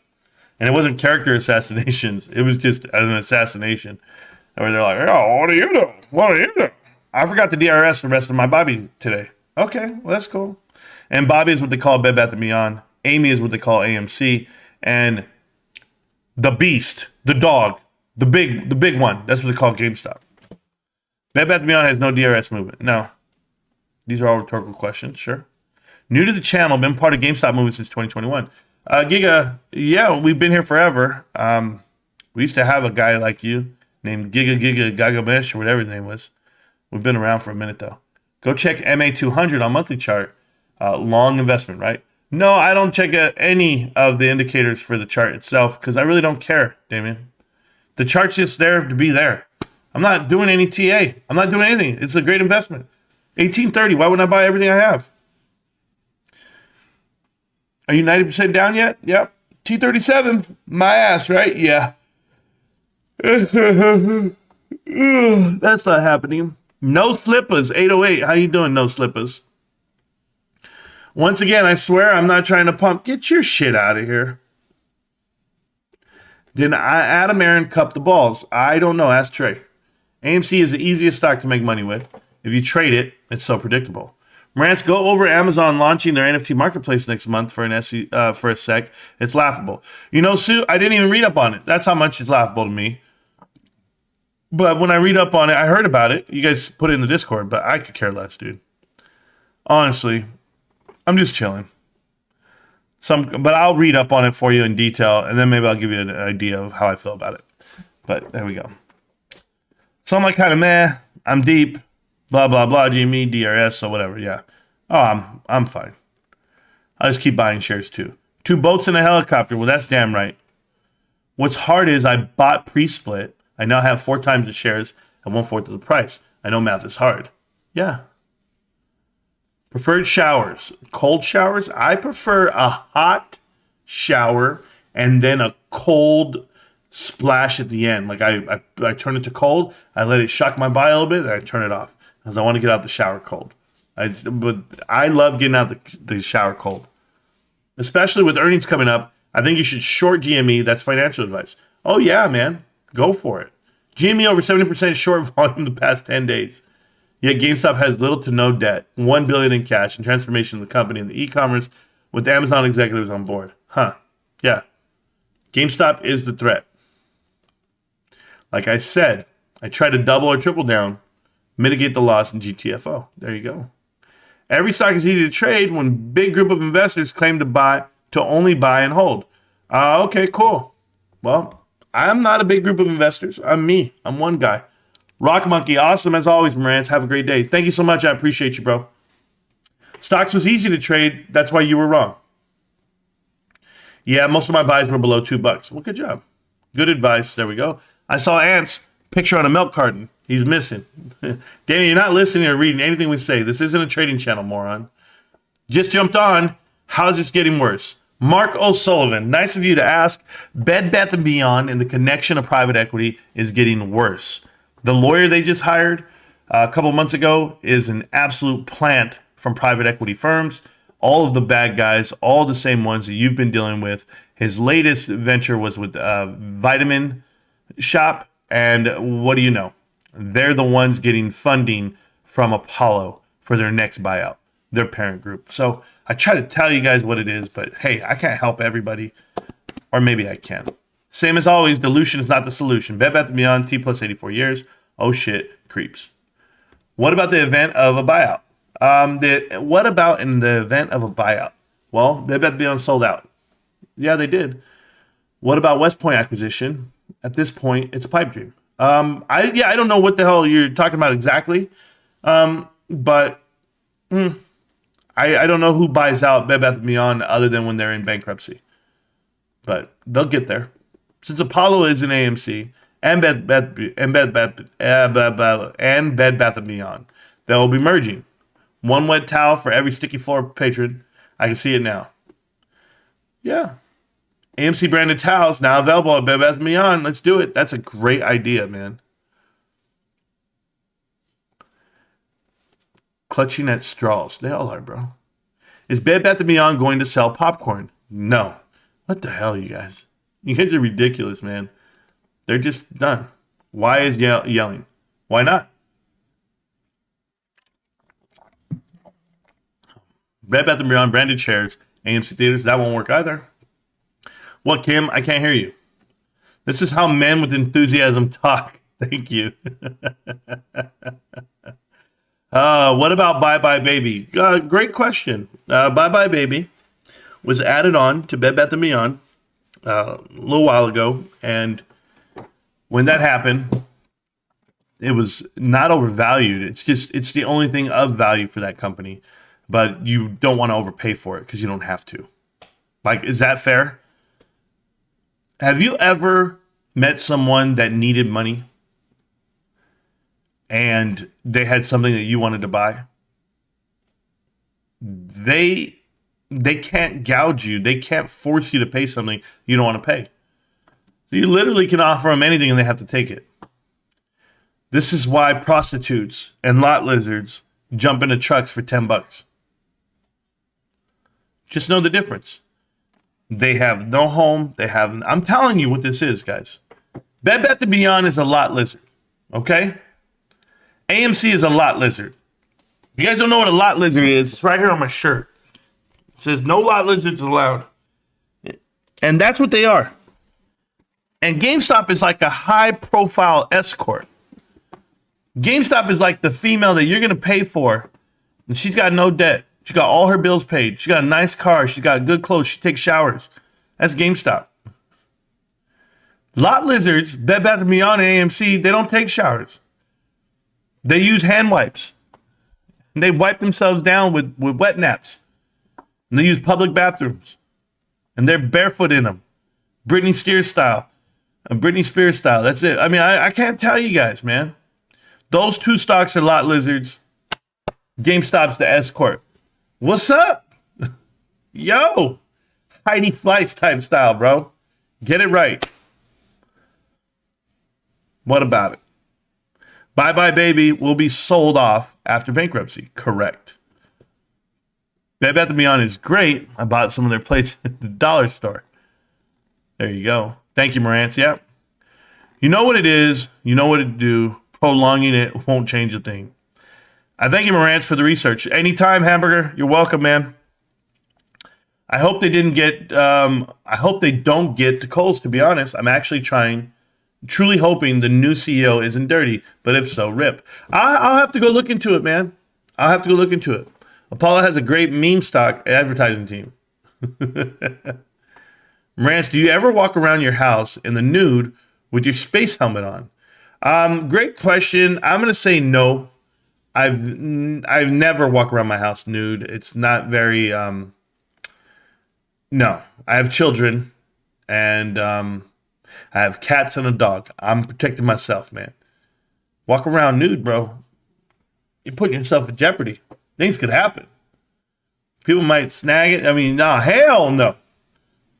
The border jumper is funny. There we go. Pootie Tang. I don't know what that is. The movie? Bed Bath & Beyond. What the hell did this say? Oh, I'm way up here. Never mind. I'm way up here. Bed Bath & Beyond AMC would never be a thing without GameStop Pump. All these meme plays exist because of GameStop. Do you mean? Okay, so what's the point? That didn't make any sense. Where's Ant Trades? Haha, Andrew Lee, you know where he's at. Missing. I told you I stomp on ant hills. I've been stomping on ants since I was a little guy. And I ain't little anymore. AMC is a distraction. Bed Bath & Beyond is a worn out trader. Yep. Wendy's is a great example. People saw GameStop pump and most. Yeah, I'm just going to stop reading your shit, Damon, because I don't even know what's your point. Thank you, Manny. I appreciate you, brother. Damien's ridiculous. He thinks we're going to read his shit. That's a fact. That is a fact. Thank you. You did the DD, right? Yep. Wow. Oh, my God. We didn't know that. Yeah, this guy taught me something right now. Bad actors, none would have invested in them. Yeah, but those guys would still be in them. Private equity individuals, those firms would still have plants in those companies, even if we were in them or not. Safe Moon, Clove, Silver. Oh, man. Go look at GME chart and tell me how it's any different than AMC and Bed Bath & Beyond from technical perspective. Why look at the chart? Why look at the price of the stock? You know, I'm going to do something for you. Because I don't think you understand what the hell I'm talking about. Hey, bro. Hi, Damien. Now you go look at the chart. Or you can just look at me and understand why I'm here. I'm invested in this stock and in this company called GameStop because I like the stock, sure. I like the company. That's why. I like the company so much that I want to hold stock in it. The value of that stock can go up or down. It doesn't matter. I'm just going to keep holding this stock because I love it. But what I don't buy into are companies that are infiltrated with Apollo-based individuals, any distressed credit investors. Because I've learned those guys are not there for the benefit of the shareholder. It would be a bad investment. That's what I've learned. Great homework I've done. Yes. Had a guy named Badass Trader tell me this like years ago. I say years ago, felt like that. When I talked to, I did an interview with Austin Tobit. And we were in there and we were talking, and Badass Trader was like, ask him about private equity. And I was like, what do you mean? What do you mean about private equity and hostile takeovers? And then it triggered like 2 months later when I started reading shit. I was like, this is what he was saying. Yeah, there's some great guys out there. And hopefully you can surround yourself with them, because then you can be like PP seeds on the weekends. Google Rico knows he's dangerous. Co-worker, thank you. We're familiar with Rico knows. We know. He knows a lot. From a technical perspective, AMC and Bed Bath & Beyond are boring and not on my radar. Yeah. Blocked the tool. Oh, I don't know which one we did. Damien's still talking, bro. I don't even know what he's talking about now. I'm just going to stop reading him. I want to keep clicking on it because you never know. He might actually ask me a question, and I want to answer that. Darth, learn to read. That's all I read. I'm a day trader. We know that. So what does that have to do with here? Then why are you here? Chill, Winston. Learn what day trading really is. Yeah, it's a bunch of guys who lose a lot of money. So you have zero long-term investments or swings? Yeah, nah, he does no shit. 90% of day traders lose money. That's why this channel doesn't focus on day trading. Exactly. You've been obsessed, or you've been observed the volatility in the U.S. bond market. Do you think we will have a collapse by end of the year? Elijah, we don't use the word collapse. We could use the word correction. There should be some type of correction on the markets. As far as the bonds go, I know that it's getting weaker by the day, and they're being passed around for pennies. So when people actually start defaulting, it's going to unwind all of this equity that has been on the market, given via the Fed over these last 15 years to keep us floating. It's going to unwind. And people are going to have to collapse. People are going to have to file. And people are going to have to, get margin called. It's stuff. All that's going to happen in time. Like, think about anything that's ever happened to you. Like, I remember having the car. I told you guys this story. I had a car, and I owed money on it. And every month it was $832. And I had insurance on it, but I had money. And I was like, man, and I was like, all right, I got to pay $800. After like a while, after a year or whatever it is, you're like, I'm not going to make this payment anymore. I have to go pay all these other bills where I have to live. I'm not going to pay this anymore. Come get this shit. You get behind a month. You can't, there's no way to get ahead. No way to get ahead when you buy something you can't afford. And all these companies are doing the same things. They've all borrowed money that they can't pay back. And it's a life lesson, certainly in business. But thanks for coming back and asking that question. What's your thoughts? I don't have one. I don't have a thought right there on Amazon. I haven't really read into it. I just read the headline. You make no sense. I'm not an American, so I don't have an IRA or 401. Oh, that's why we don't make any sense. How long have you been day trading, bro? Day traders at the bottom of the stock market. It's nothing to be proud of. Oh, like your guy. What's his name? Spencer, not Spencer. The other guy. Scavenger. Scavenger's like, oh, I day trade and I'm successful and join my Discord. I'm like, what? Jesus Christ loves you. Also love the channel. Thank you so much. Has the market crashed today? Everything is down bigly. No. Market's not crashing. Oh, man. Shit, guys. It's been a long day. I sound like the Beatles. It's been a hard day's night, and I've been slapping in the dark. That's not what he says.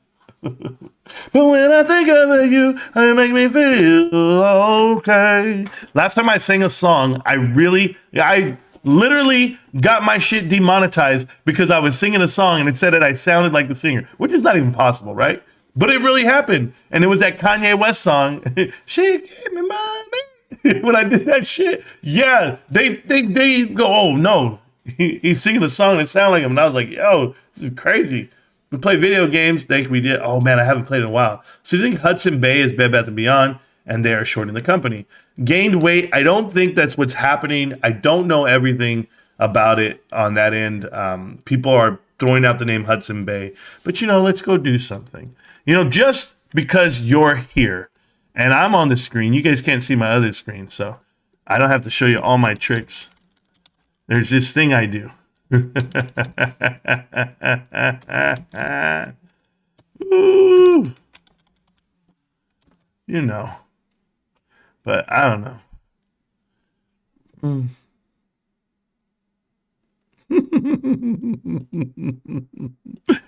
I do this from time to time.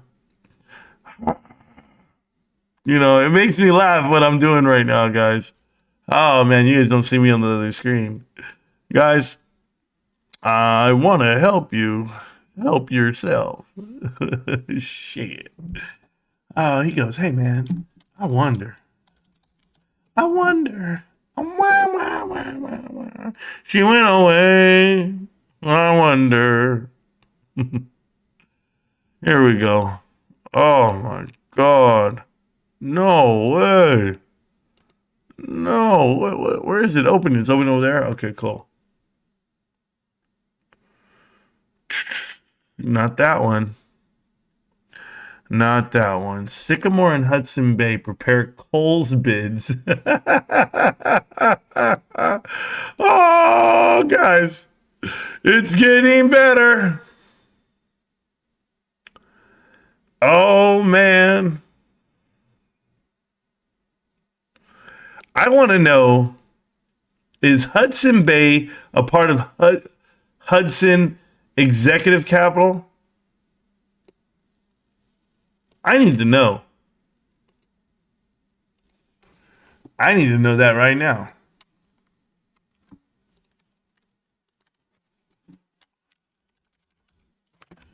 And I'm going to find out.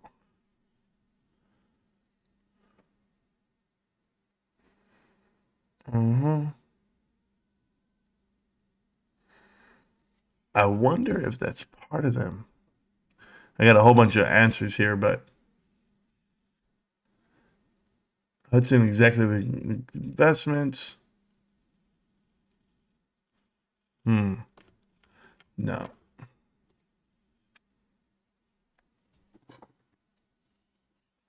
Yeah, I don't know.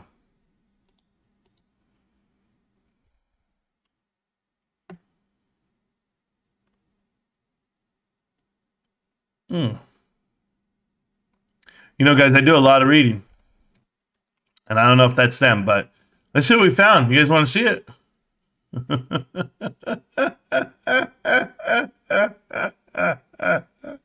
Hey, guys. We do this from time to time. All right. Shareholders want to take Hudson Bay's private. Apollo to acquire Shutterfly. We know that part. No, so they're just on the same article. It's not the same. So I have to find out what they're trying to do. A group of Hudson Bay companies, shareholders. See, but that's not the same thing, right? That's not who's involved. Like, I have to go read it because I don't know for sure. This actually had ties to it right here, but I don't know what it was. Apollo to purchase 1.6 of Carvana bonds. Carvana bonds. But why would that matter? Kirsten brought our first report that Apollo Management has put up Carvana bonds. Hudson Bay part of that too? I have to find out which one it is. Cardtronics, which I know what that is. I know that company. And it's Hudson Executive Capital. So is it Hudson Bay or Hudson Executive? I need to know the difference. I should learn. going to keep reading. I have a lot more to look up. I don't want to go too involved with this because if I go down this path, guys, I never come out. And then I'm here for like 3 hours. And you guys going to be sitting here like, what the hell's Marantz doing? What's he talking about? No. I'll figure out who's on the other side on Bed Bath & Beyond. I'll figure it out. I mean, I think it's Paulo. Just me. Because I see who's lining up. But I think it's going to be Apollo through a third party. It's not going to be Apollo direct. I think they like to hide the lines. That's just how I've seen it. But, we play video games. There we go.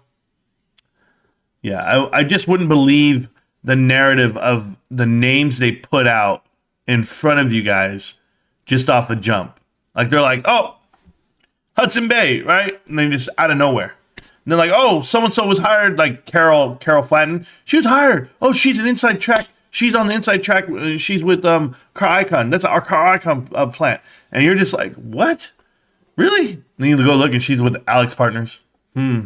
She's with Apollo and GP Energy or EP Energy. You're like, no way.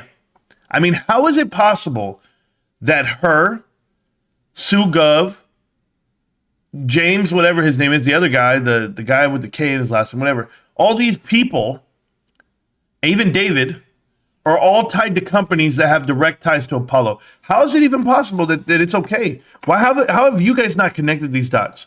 It's a coincidence, as they said. What did they tie? I just want to make sure. I don't want to take it out of context. I want to, yeah, Vitamin Shop. Thanks, dude. This guy. It's ridiculous. Don't let me, hey guys, I'll give this guy a view and a heartbeat right now just to keep it going. Keep the charade going. And guess what? Why? I'll tell you why. He explains his thoughts on the Bed Bath & Beyond squeeze, which is not even possible. Sue Gov, oh, let's do this one. Breaking down the FUD. Thanks. You think so? Bro, did you really use diamond hands in the picture? Wow, this guy's so cringe. AI, Terminator 2 telling us that they're the same thing as Hudson Bay Capital. And, if Hudson Bay stores are coming back in some limited capacity, maybe they're buying up some of the assets that Beyond up there, putting bids on them. Right. Yeah. But I thought it was Apollo. That was basically the private. Oh, yeah, we haven't touched on that yet. Oh, God. You want to? Yeah, just briefly. So basically, if you actually look at Sugo, You can actually find out beyond just speculation.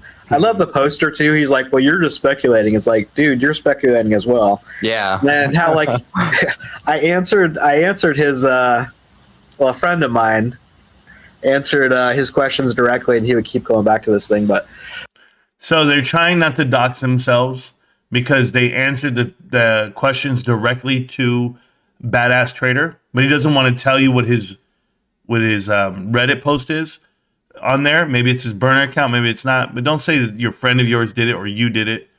Your counter DD is ridiculous. Yeah. So let's think about this. So all right, so she went to Fresh Grocery or whatever it was called. Right. Yeah. In 2020. Mm-hmm. First of all, his post, I think, tried to make it seem like she was on the board like on 2016 or something. But even though it wasn't, they had this deal in 2016, and Apollo seemed to give him a pretty good deal. They got him like 30 or 35% above market price at the time. Mm-hmm. And then Go was on the board there. But then, as I pointed out as well, Larry Chang of GameStop and Volition Capital, where Cohen hangs out with his bud there, across from the Dragonfly offices, I think. Volition Capital has somebody at his Apollo too. So that's deflecting. That's not even saying what Sue was doing at the farmers market, whatever it's called, fresh market. The reason why they don't do that is because that company's owned by Apollo. That's the difference here. Volition Capital is not owned by Apollo, right? Like, these aren't like plants that they put people on. They're talking about an employee that works at Volition Capital that once worked for Apollo. And it's like, yeah, so she used to work for Apollo. Okay. That's not what's happening with Sue Gov. Sue Gov has gone from every company that's been bankrupt and been appointed to the board of directors of companies owned by Apollo. That's a huge thing. That's beyond huge. And then they just brush it off, but with no due diligence whatsoever. obviously they're a huge financial firm, and you just can't like say anybody that goes through the halls of Apollo, goes through some kind of eyes wide shut ritual to get in the chambers of evil. Right. But so like, are the 12 companies Gove was at? She sits on boards. Like, that's what she's done for a long time. She sits on multiple boards, and she sat on the fresh board 2020 to 2022 in July, before things got really heavy over at Bed Bath & Beyond, and she's about to step into the CEO role permanently. I mean, how does that not tell you what they're doing? They're going to give you the CEO role. Okay, we're going to take you off this board over here. Apollo's doing it. Apollo's paying you to be on the board of directors, and now they give you the CEO role. Like, I don't know what to tell you, little man. I don't know what to tell you guys if you guys can't see it through the storm. So, wow. And then she was at this place called Alvarez, where she was some kind of senior analyst or look at this. They don't some even know what senior Alvarez position. is. And like, one of the several companies that they did deals with was Apollo. Oh, Not one of the several companies they did deal with was Apollo. Alvarez and whatever it is, Salazar, whatever it's called, Solomon, I don't forget the name. Doesn't even matter. Okay? That company is the platinum sponsor for distressed credit investing haven, where the guest speakers are all Apollo-based guys, all judges on bankruptcy courts. They drive private equity and hostile takeovers. That's what they are. How the hell don't you understand what she is? What is her background? Bankruptcy and private equity takeovers. What's happening to Bed Bath & Beyond? Bankruptcy and a private equity takeover. What are these guys? I don't understand how these guys actually sit here and do a roundtable to themselves and convince themselves. They've done zero due diligence on this. Go connect the dots beyond just one of my videos. Go watch all 8 parts. Well, there's going to be an 8th part when I'm done. boy. And they helped sell a military intelligence firm off to this other military intelligence project that Apollo had. So I guess that's that's connecting the dots, right? There you go. Obviously, in bed with two. Oh my god. Yeah, that's connecting the dots. As you vape all over the goddamn screen. Do whatever you do. You're losing money hand over fist. It's enjoyable to watch. It really is. Man, guy doesn't know how to do any form of fucking DD period. Are you sure? I mean, I thought it was going to be really hard to dismantle, and then I was done in an hour and a half, and I'm like, all right, cool. I still have more. And that's it, right? Yeah. These are the guys that are going to lose people money right here. These 3 knuckleheads right here. Because this guy never shows himself ABC. But PPCs and this guy realize they're going to lose a lot of people money. It's embarrassing. They're digging deep. They're digging deep. Oh, now he's mocking me. They're digging deep. Hey, bros, you guys should dig deeper. David Caston, right here, this guy, the vitamin shop borrowing money from Apollo to buy out Kohl's. I'll let you figure that out. Toys R Us, I'll let you figure that out. How about this other company called Sequoia or whatever the hell they're called? Just random, right? This something corp, Sequana Corp or Sequa Corp, whatever the hell it's called. Board of directors, Leon Black. I'll let you figure it out. In turn, their leadership on the board of directors for Apollo. I'll let you figure it out where this lawyer's from. Let you know who you have in your back pocket right now at Bed Bath & Beyond. My God, these kids are retarded. But it's okay. I digress. Does he have any more stupid-ass videos? I think he does. I just don't know where it is right now. Oh, yeah, the whole show is stupid. This whole damn thing. These guys, look, Bed Bath & Beyond, Bed Bath & Beyond, Bed Bath & You know, I can prove dilution in one video. Watch this. I have a guy that I talk to, all right? You guys know I talk to a lot of people out here in Never Neverland. I'm going to go find it right now. I'm going to show it to you guys. I will never call it my own because I just don't. I make a video about it because the guy had a good diagram. I said, what else do you know? He goes, man, we'll talk about it in detail. And I go, oh, I don't want to show everybody all the good stuff. But let's go. No, I got to go to Discord. My bad. I have him as a friend in my Discord directly. Don't worry. I know there's chat that you're supposed to be reading. You know, every now and then I'm just like, are you guys serious right now? Just slap you. It's Aon F the H funds, the hedge funds. How does he spell it?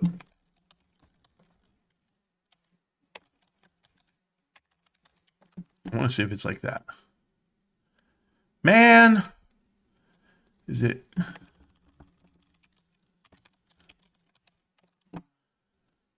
I have, you know, I follow him. There he is. Probably live right now. He's live right now. This guy right here.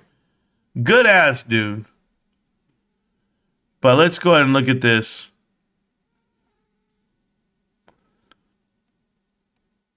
And we'll look up his latest one because I don't know. This is his latest one 3 weeks ago. I didn't watch it. Is this the one that was in the Discord, guys? You guys put in there?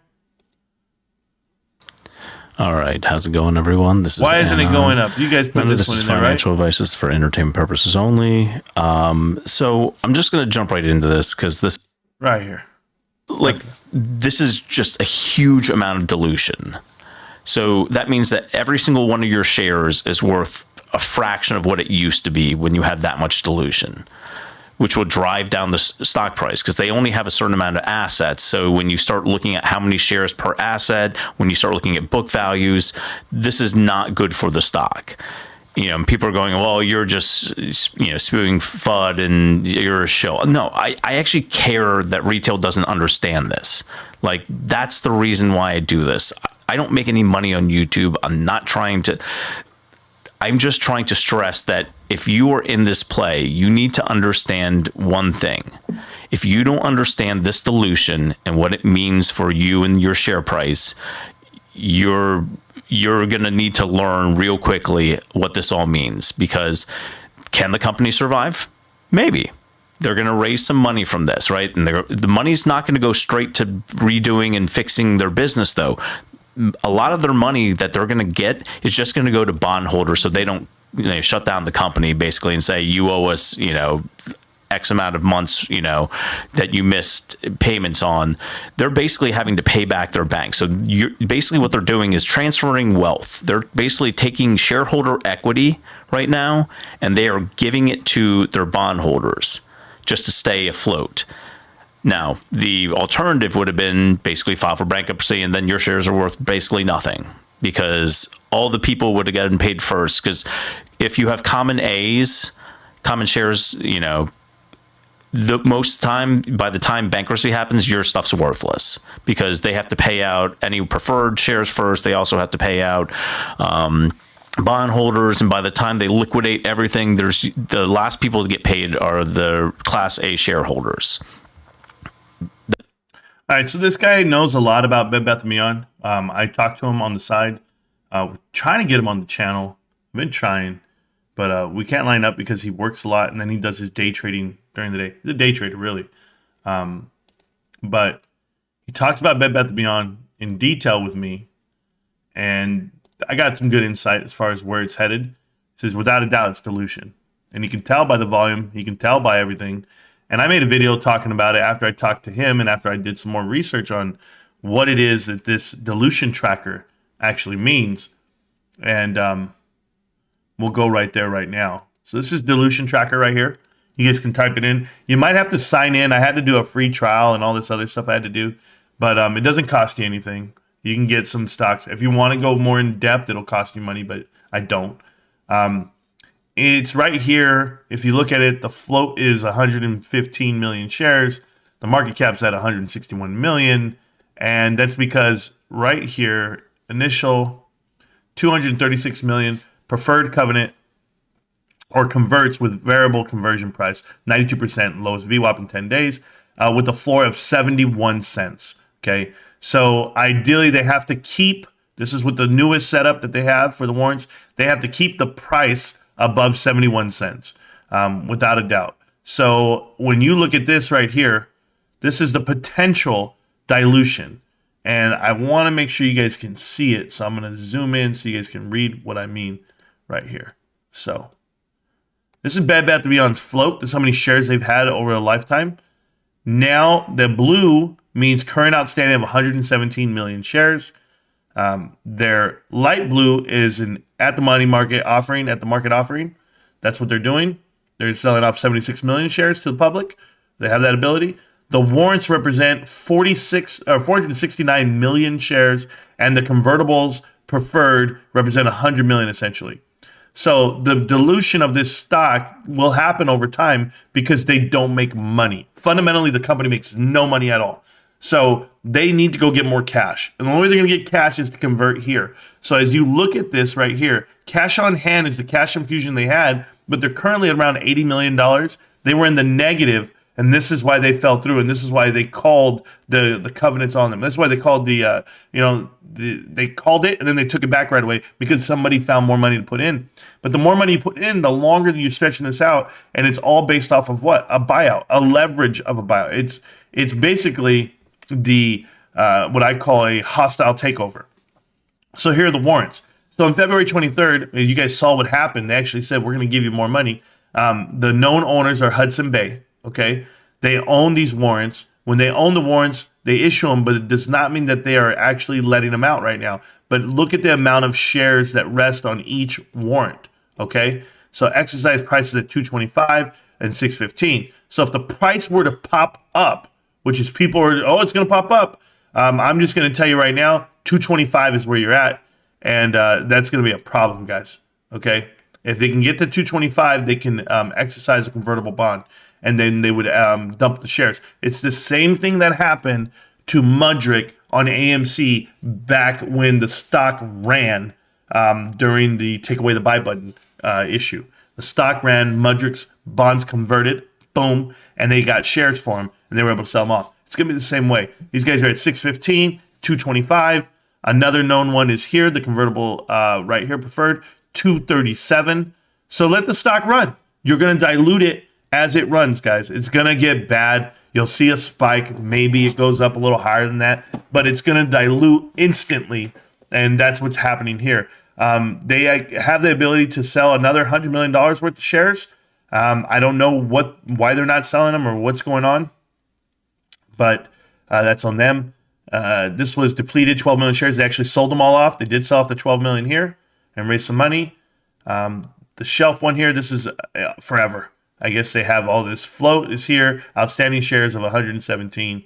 I don't know exactly what's going on with this one. I didn't pay attention to it, but the convertibles are there for Hudson Bay, and it's up to 95 million shares, the share equivalent, 99 million shares, 100 million shares already going to be diluted into this company. I don't know why they think they're not being diluted. I don't know why they think that they're not seeing the price action happen as it is, but who do you think's buying in?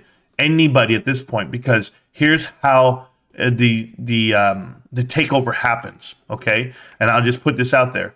Eventually, someone's going to announce all these shares on the market. These bonds got converted, whatever.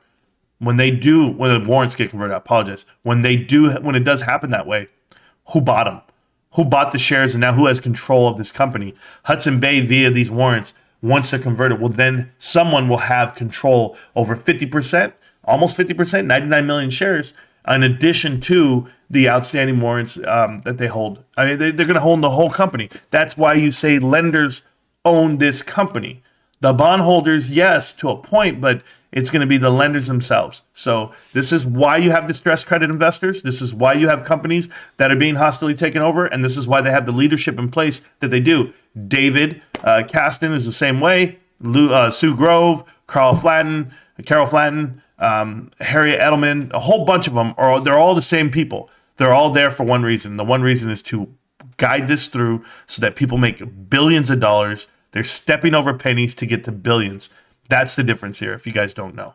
All right, there. I told you. I kind of drew it out for you, and I hope you guys understand a little bit more of why I look at Bed Bath & Beyond as one of the worst investments you could possibly make, quite possibly worse than AMC. And that's hard to say because AMC is really bad, but they're not doing the steps because AMC's in the light. Okay, they're in the light, and they're prolonging shit, and they're gonna stretch that one out for like 3 years. This shit is imminent. It's happening now. So that's the connection. The market has been crashing for almost 2 years. Correct. They didn't announce 2021 quarter four earnings for GameStop till March 7, 2022. There you go. I don't know why we said that part, but I got you at Wilbur. Yeah. Join the Discord if you want to have fun. Well, sure. When you do these AMC and Bed Bath & Beyond videos, it honestly makes me feel like a light is flickering on and off instead of just clicking on and staying on. Like I start to see your point, but it's not connection. Okay. You can say however you want to say it. It's absolutely connected. Take AMC out of that because there literally is no ambiguity there. Oh my God. No, take AMC out. No, you're wrong again. What the hell? AMC is Apollo. What the hell's wrong with you, bro? Oh man, have patience. You have a lot of brain cells from watching AMC YouTubers. Yeah. This is the beginning of the end of the stream. I don't know. If Ryan Cohen never bought into Bed Bath & Beyond, would you still feel the same way that you do now? Correct. Absolutely. Join the Discord and make free GameStop, whatever. I haven't watched an AMC video in so long, man. Please don't insult me like that. Pally, don't insult me like that.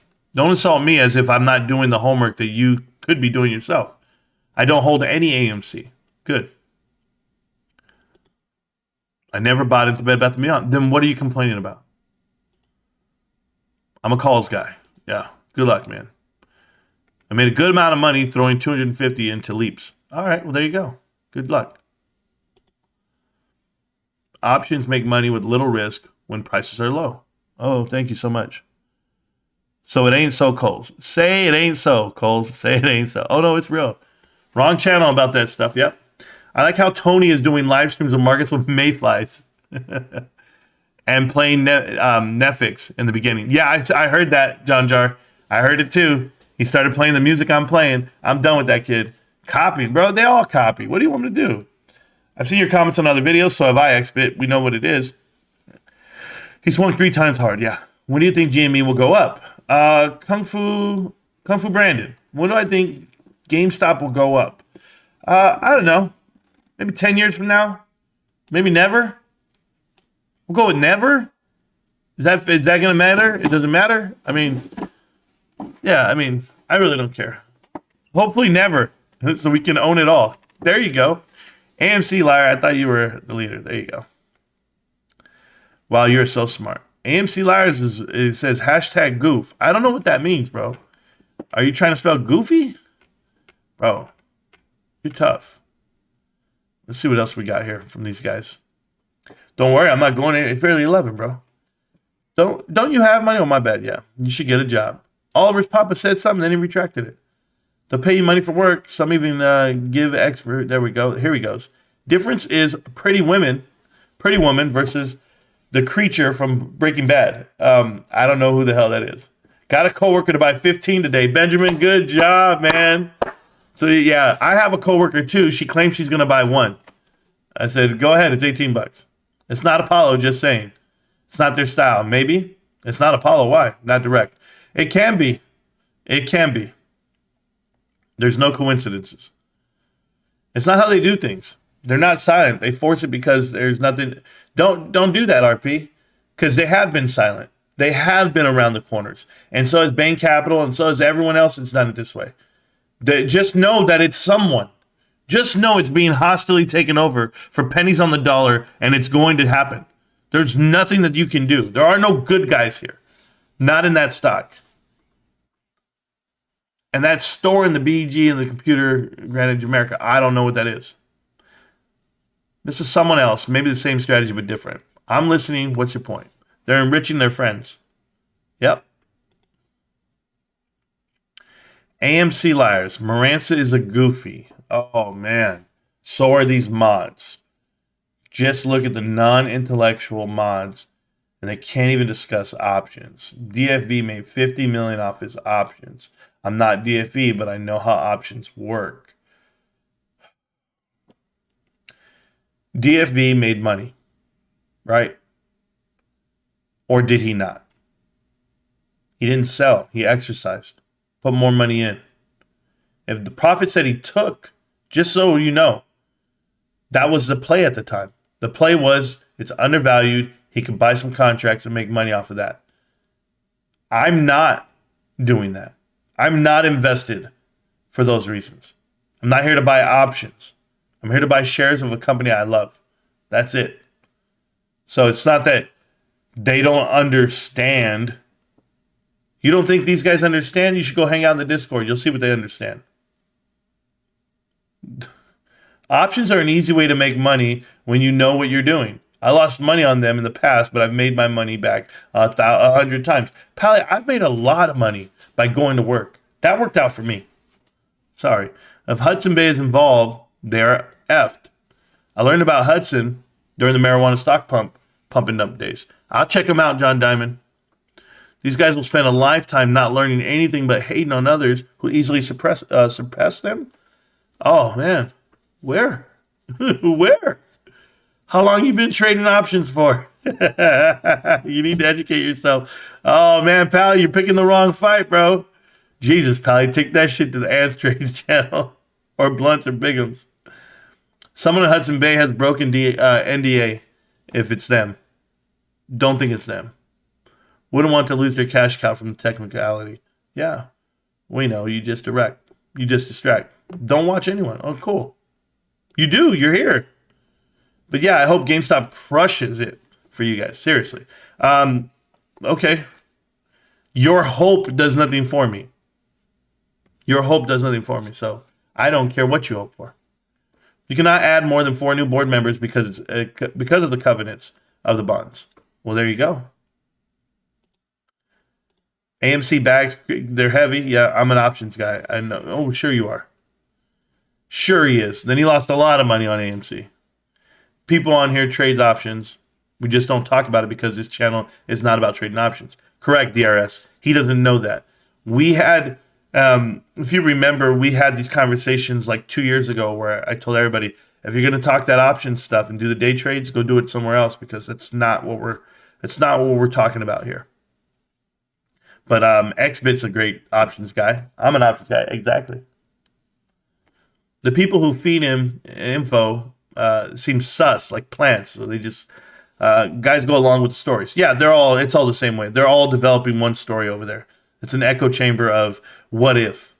I mean, I tell you right now, Adam Aaron and their board of directors and what they do, that everybody's not what if. People are like, oh man, they're doing this, so this is the outcome. Like AMC has a different hope.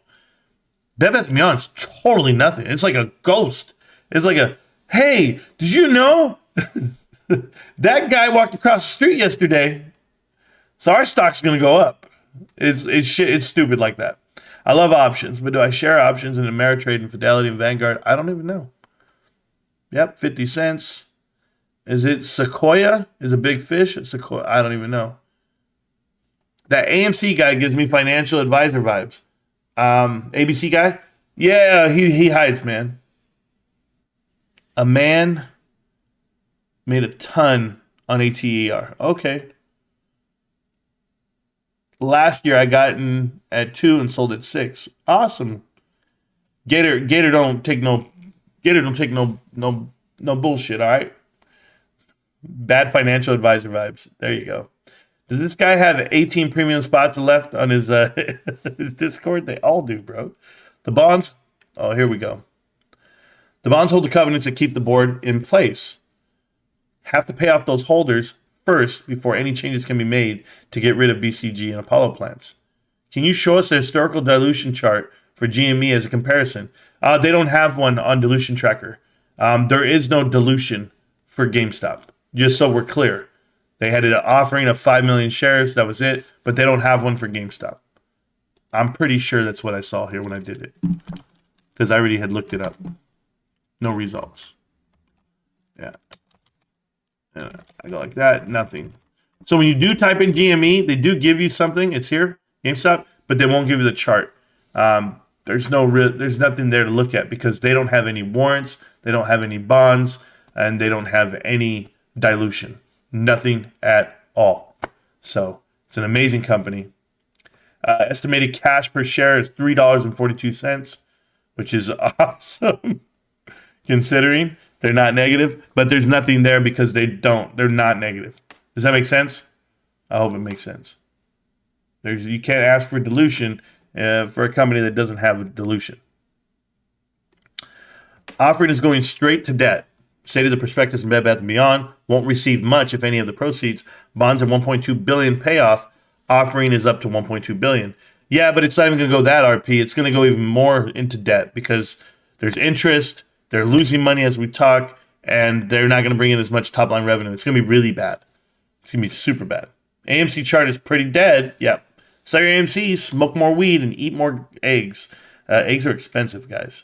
Can't stop, won't stop. GameStop. I'm still here, Apollo. AMC is Apollo, correct. Pitchfork states Ryan Cohen sold his stake in Pipe Investment to one buyer entity. You know, I don't know. I don't know, and I don't know how they know. How well do you know my boy Ryan Cohen? I don't know if it's someone. Correct. Hudson Bay has ties with Sundial. Well, I'll go look up everything. I'm still got to do my homework, man. Sundial, another so-called meme stock. Yeah, I know what Sundial is. I remember. They had the most volume of all time. Billions and billions and billions of shares. At a penny. Come on, AMC, let's go. 140. Yeah, I don't even know, bro. At least Ape is up 1 penny today. Man, that's good. What are your options about, or is that options or opinion? You said options, but what are your options about BCG? And what are your opinions about Microsoft? Microsoft's a good buy. It is. I mean, I can't justify it buying it because it's still at the levels of March of 2021. I'd want to see it go all the way down below 200 before I would buy it. BCG, you know, that's the Boston Consulting Group. And there's nothing that I can tell you other than they give advice. So a lot of these companies call in firms to evaluate their books, evaluate the personnel, and how they can save money over time. And these companies that come in, they guide you into one direction. I worked for one. I worked for a company called Gannett. I'm going to tell you some background on me so you guys understand.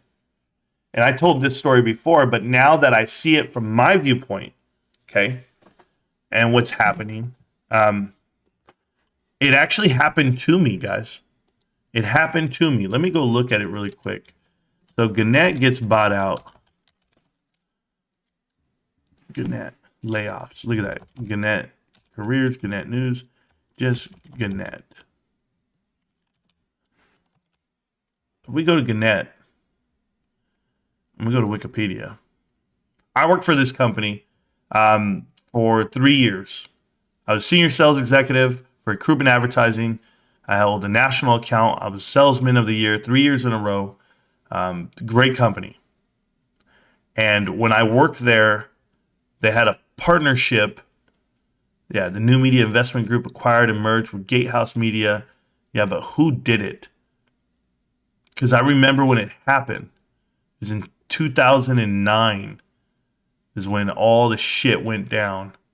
Bob Dickey, I remember Bob Dickey. Bob Dickey was my boss. It was awesome. Look at him. Gannett increased executive salaries and bonuses for example, Bob Dickey, Gannett's U.S.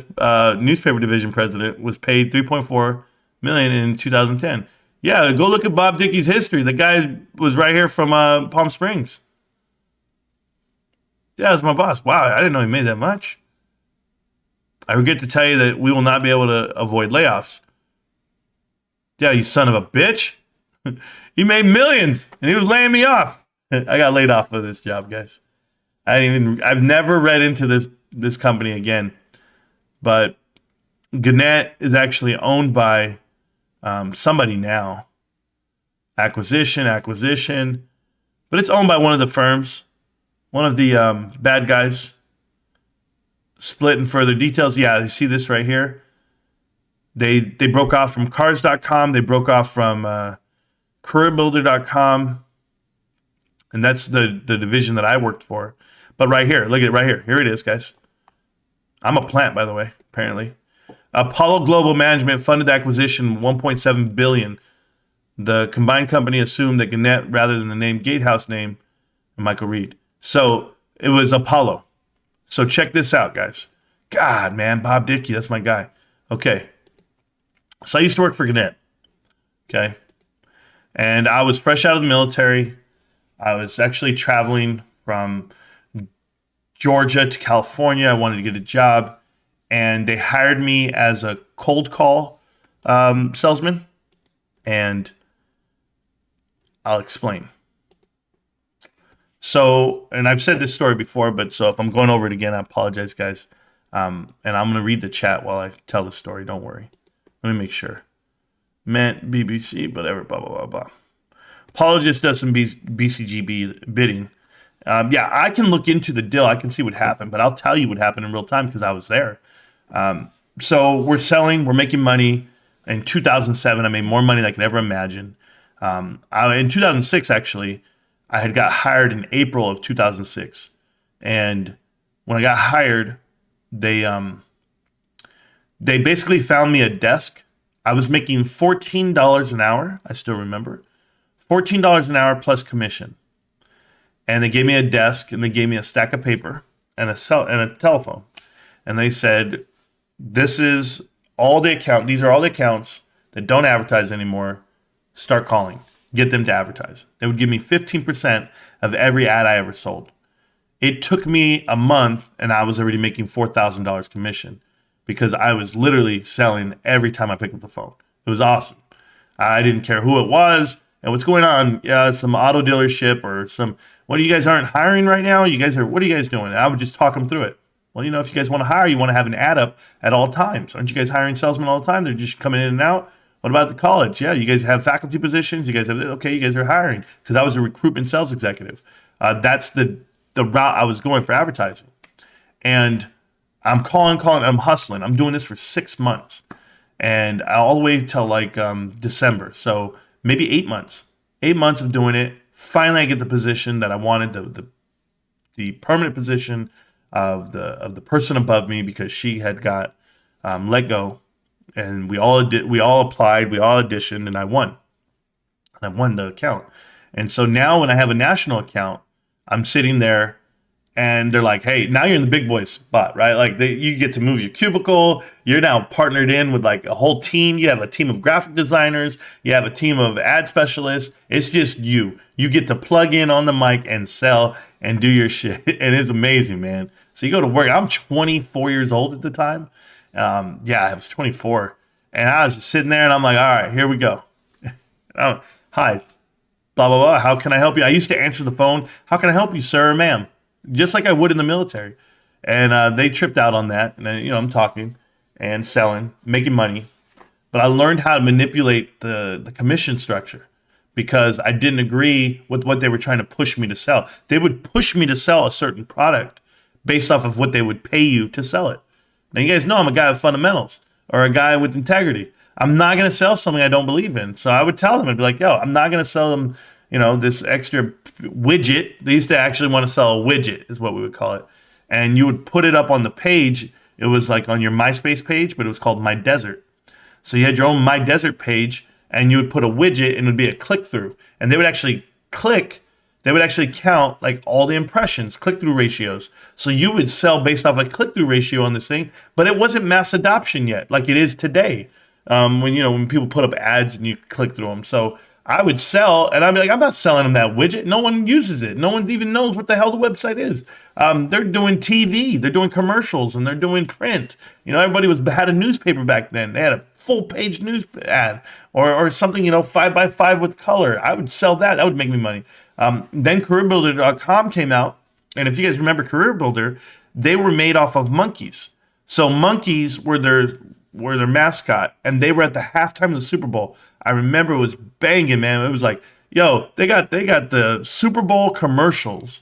The next morning, I'm selling ads into CareerBuilder like crazy, and they were paying us crazy money for that. I think it was $25 an ad. And if you guys are ever wondering, like, well, how is that crazy money? Well, my first year of having that senior position, my first month, I should say, I made almost $20,000, maybe 20. I can't really remember too much. I know my first paycheck, the mid-month pay was 17 or 15, without a doubt. So I had made so much money. I was like, okay, because when you're 24 and you get a kid 20 grand, what are you going to go do? You're going to go do some stupid shit. And then the next month, they come at me and they go, hey, we're not going to pay you on this stuff. We're going to pay you on this other stuff. Like they restructured the commission plan. I said, you do whatever you want. And I go in there and I sell again. And I made another, 10 to 15 grand.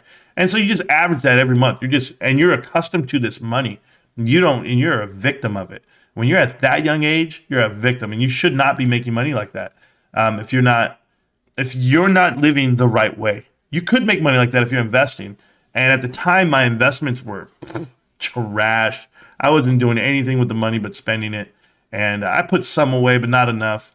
And so to fast forward, after 3 years of kicking ass and taking names, my income was down. I had lost more than half my income by the time 2009 came around. And the economy was drying up. I had no idea. We know that part. I'm oblivious to the fact that my ads are not selling as much, but my bills were still piling. And I was just like, whatever, I'm here. And I was making maybe 60,000 at that point. I had lost more than half at least. And I was like, this is crazy. Like, trying to explain to my wife. I was like, I'm going to get it back. I'll have a better year next year. I was always trying to do that. And so what happened when I looked at it, these people came in, like out of nowhere. We had consultants in the company, like visiting the firm. Now we had a huge building, guys. To give an example, you would have to meet the governor every year at this building, at this publication building. I'm on the national desk, but there was people on the local desk, and they're trying to, I met Arnold Schwarzenegger. I met Bono, Mary Bono, is that her name? Sonny Bono's daughter or wife, I don't know who. Oh, I met a whole bunch of people. Like, they would come around, they shake your hand, and they'd be like, oh, we need to meet this guy. Oh, yeah, he's the guy who does the commercials. Because I was in the commercials for the company. So I'm like shaking the hand. I'm like, hi, guys, what am I promoting? Like, we're going to endorse Arnold Schwarzenegger. And I was like, okay. Like, and I have to do the whole thing. Like, we love Arnold. Like, whatever. But go through this for like 3 years. And we're chilling. And that Bob Dickey, man, $3.4 million a year. I had no idea. He was my boss. When I first started, he was my boss. And then there was another lady by Michelle Marantz, I want to say her name, that was her last name, I can't remember, the publisher. So anyway, I was like, all right. They called me up to the office, and they're like, hey, Marantz, what do you do? They asked me, what do I do? I said, well, I take the calls, I sell, and I give them a product. They're like, oh. Then they said, how do you feel if they would do like an automated type, post? I was like, well, automated. And she's like, yeah. She's like, what if they chose, like, they want a full page ad with color, here's the design team, here's what it is. But like, what if we just eliminated you, basically? And I'm young at the time, but I kind of know where they're going with it. So I'm just like, well, the things I offer them an idea, and then I sell them on multiple products, additional. She's like, well, okay. Well, what do you think about if they were to add that on an automated site where like they could just click what they want and go that route? And I'm just like, oh, that's an idea. I'm like, okay. Like I was like, okay, well, maybe they're going to get rid of all the other people, right? They're not going to get rid of me. I'm the guy. I have the trophies. I got all the little trophies. My real estate team had it, or my automotive team had the sales plaques of the year because they made the most money. Well, guess who's selling all their employment ads for automotive? It's me. So they're making money off the sales I'm doing. And I'm just like, you guys are welcome. Like, I'm like, oh, that's cool. But I was a cocky young salesman. It was terrible for me. I'm not happy about that time because I didn't know how to handle the success that was coming my way. I'll be honest with you, 100%. I did not know how to handle it. That's why I've had a second shot at it, and it's gone really well for my wife and I. But back then, I was just like, man, whatever these guys are asking, I don't care. And the truth is, because I was actually offering people better programs than what they wanted to sell, because they were getting a deal and I was making money. That was the difference. And what they wanted was, let that shopper spend as much as they want. Don't give them a deal, make them overpay, and then eliminate me from the program. And I didn't know that. And that was because these consultants were in, and they were doing interviews with everyone in the company. I mean, what do you do? It's kind of like the movie, what is it called, Office Space, Where they're in there and they're, what do you do here? Well, I wake up and I check the TPS reports and, oh, we got to keep him. And it's just like that, guys. It's crazy. 2 consultants in front of you and they're asking you questions. And next thing you know, they go, okay, we're going to do mass layoffs. And they started laying people off and they didn't lay me off. And I was like, all right, I'm good. A month later, another round of layoffs. That's when they got me. And it shook my world, man. I mean, financially, it ruined me. I lost everything. It was 2009. And it was a reflection of what was happening to the economy. The guy earlier says, well, what does that mean? Why did GE go under when the economy goes under? So that means no one's spending money. No one's hiring. And, there's no need to hire when nobody can buy anything. It was like that. So I was in a sector that saw employment in a cyclical map. And I learned a lot. So I'm thankful to have that job. It gives me a good background for like economics and what I look at now. But I didn't know it at the time that they were going through that restructuring and that's what the plan was. So a lot of people, I know of one person who's still at the company today. And she used to work for me. She was one of those secretaries. Like she would just pick up the phone and pass it. Like, oh, call for you, blah, blah. And now she's the real estate advertising director lady. Like she moved with the company, but enough to where she stayed under the radar. And I don't blame her at all. I mean, I'm so happy for her. But I'm so happy for her. Like you got to really think she navigated her way through that company and through the restructuring and what they're doing. But Apollo owns that company. Bro, I'm nervous. But they bought it. It's not about it's not about what you buy. It's what you pay for it. So that's good. It's worth a lot of money. So I just thought you guys could hear that. Did you have to sell the CEO a pen during your interview, Marantz? I remember those interviews. Whiskey, it wasn't like that. So the initial interview that I had was with the advertising director who does not work there anymore. She was awesome at the time. And I walked in and she said, I want you to do this presentation. And they hired me for the cold call part. They didn't really interview me. They just called me and said, hey, come in. You got it. Military veteran. Kid sounds right. He talks right. He dresses the right way. Come in here. We're going to give you a job. Like they just gave me a job on a desk. They made up a position for me basically. But I had this ambition of being more. So after 8 months, when I did make it, I was like, it was not good for me. I'll just tell you that because I knew I was good. And that's the problem. When you know you're good and you're young, you might become flashy and arrogant, all those things. And you learn, man, it'll humble you. And I had to be humbled. But I remember that process very well, getting that position. They literally said, we're going to go ahead and do a mock sale for, like you have to present yourself on a contract of careerbuilder.com, where people are putting jobs up, like Indeed, Monster, all that, right? So you had to do a sale. You had to go into a conference room and give your best pitch. And there was people all doing it. And you would do the pitch and whatever it may be. But I remember I walked in and she's like, hey, I'm going to have you do your pitch now. I'm going to have you do the presentation, blah, blah, blah. I was like, okay. And I walked out of the room. And that's where she was like, what the hell? I walked out of the room and I walked back in. Like a whole new introduction. And I was like, hi guys, how you doing? And I just went. And it was surreal. I was in the zone. It was another world. And it was awesome. That's all I can tell you. And it made me feel like if I was back in the military almost. Because when I was in the military, I used to participate in the Soldier of the Year boards. And you're up against like the best soldiers of the year for like every unit. And then they want to pick the division soldier of the year. And they want to pick the MACOM soldier of the year. And to get picked and to get awarded, and you get an ARCOM, you get an Army Achievement Medal, you get an Army Accommodation Medal, like you get all these medals for your career, and you're like, man, I'm going somewhere with this.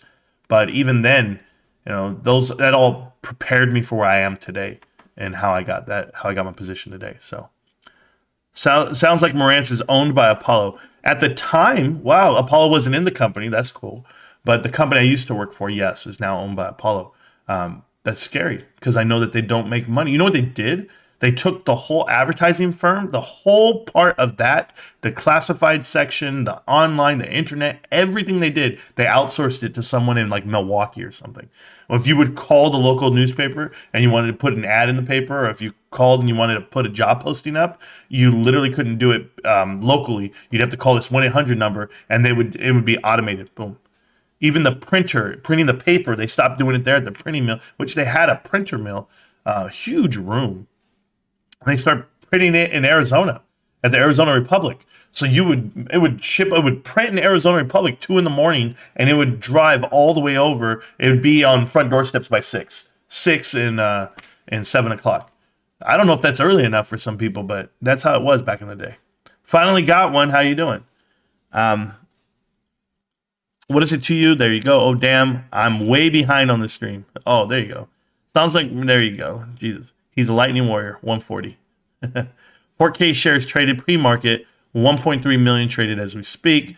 We buying it all up, boys. Yes, we are. Come on, earnings. Do what you do.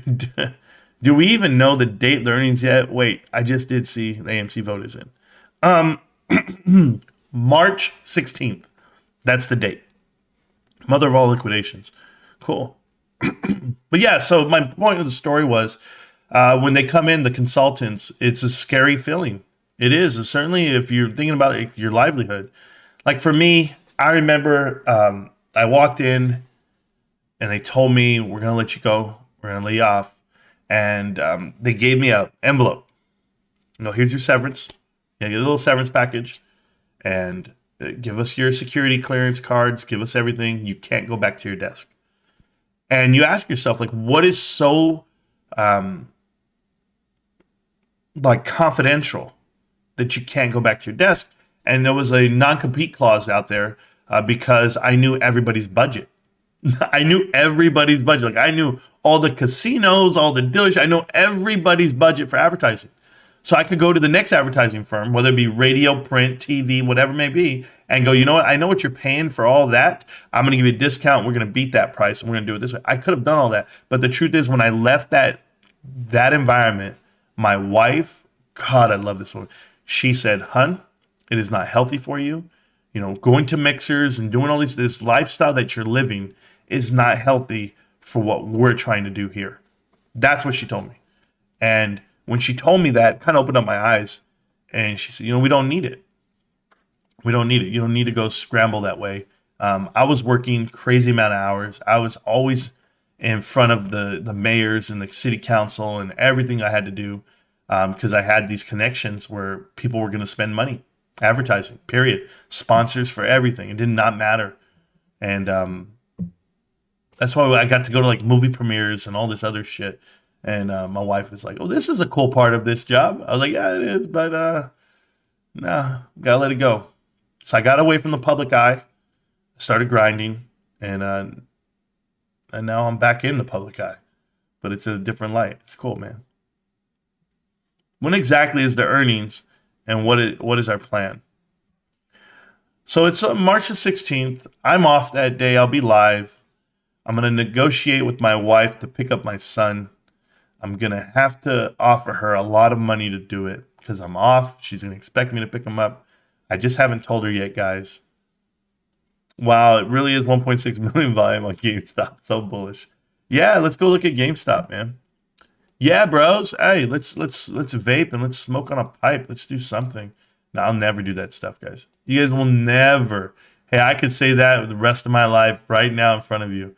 You guys will never, ever, ever, ever see me smoke anything.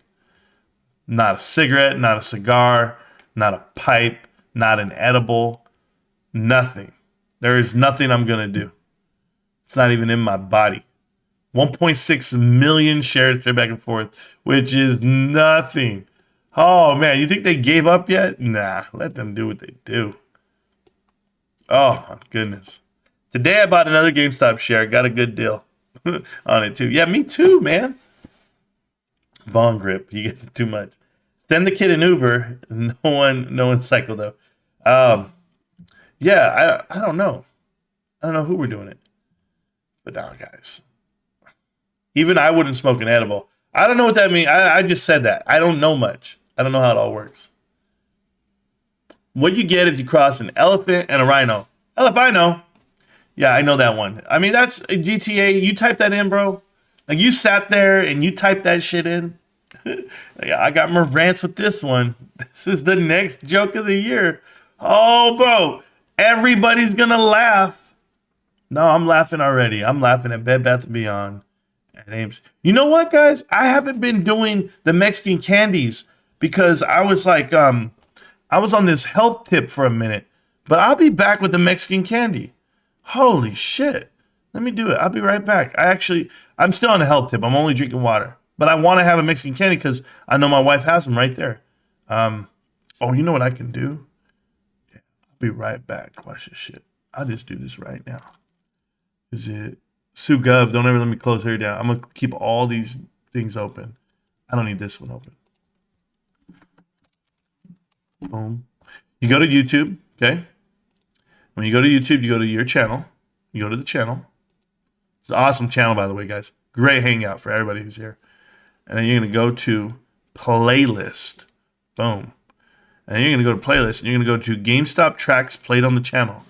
Which, are they all They the tracks? laughed at us, Oh, this one is mocked here us, too. called us in.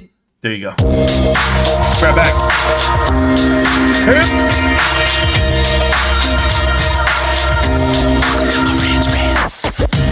Welcome to Marantz Rantz. No advice on finance. Spin the wheel and take a chance. Get an NFT and a little education. The system got undertold. That knowledge is flotation. You want to learn? Well, you came to right place. You pumping AMC, might get slapped in the face. Get your due diligence. Know who the villain is. Don't be a sheep when the shepherd's carnivorous. So come learn, laugh, and maybe you win big. And listen up, y'all. The wheel is not rigged. Everybody get a chance in the live chat. Kyoto spin wheel, you win just like that. Retail fight back and this retail winning. Y'all just wait, man, this is just the beginning. All fellow Simeons, GME group singing the truth. We just chilling, infinity pool swimming. So welcome to Marantz Rantz. A lot of knowledge but no advice on finance. Don't even need pants, you can tune in naked like Henry the Mayo Man. Internet's most hated. Don't wanna lose your money, then it's time for you to listen. If you're ignorant, invest in AMC or superstition. The stream about ready, they told us to don't dance. I do what I want. Welcome to Marantz Rantz. Welcome to Marantz Rantz. Welcome to Marantz Rantz. Welcome to Marantz Rantz. Welcome to Marantz Rantz. Welcome to Marantz Rantz. Welcome to Marantz Rantz. Welcome to Marantz Rantz. Welcome to Marantz. Welcome to A Marantz fresh Rantz. Welcome box to of Marantz the Rantz. Welcome to spicy Marantz fritos, my babies. Rantz. Welcome to Marantz Rantz. Welcome to Marantz. Wifey knows how to the weight of my heart. That's all I'm gonna tell you. Boom. All right, back to the stock, back to you, back to the chat. Apologize, guys. Yeah. Drew says, should I short Bed Bath & Beyond? You know, I don't know much about it. Damn, let me see if this one's good. Let's see how good it is. Let's see. Guys. I moan when I eat these damn candies.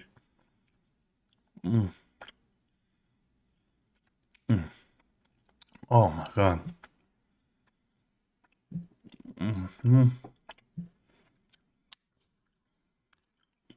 I don't have shares of game. Drew? Welcome, Drew. 안녕하세요, 아저씨.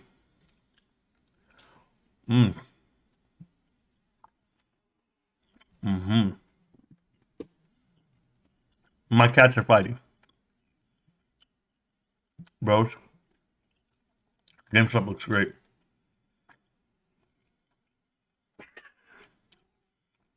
Dex. Mexican candies are the best, right? Just like Mexican food is the best.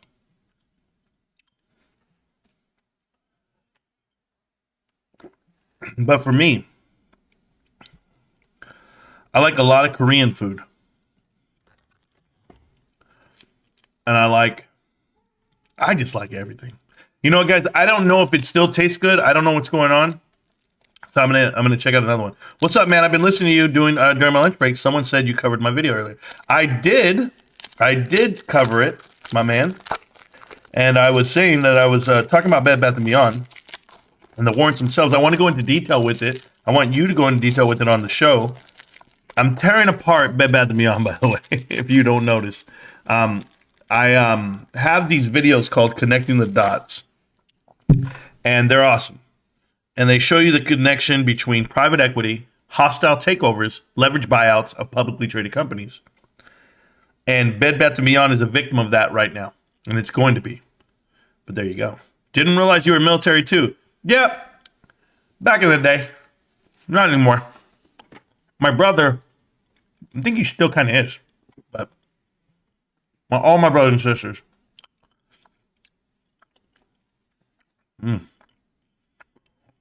Cool.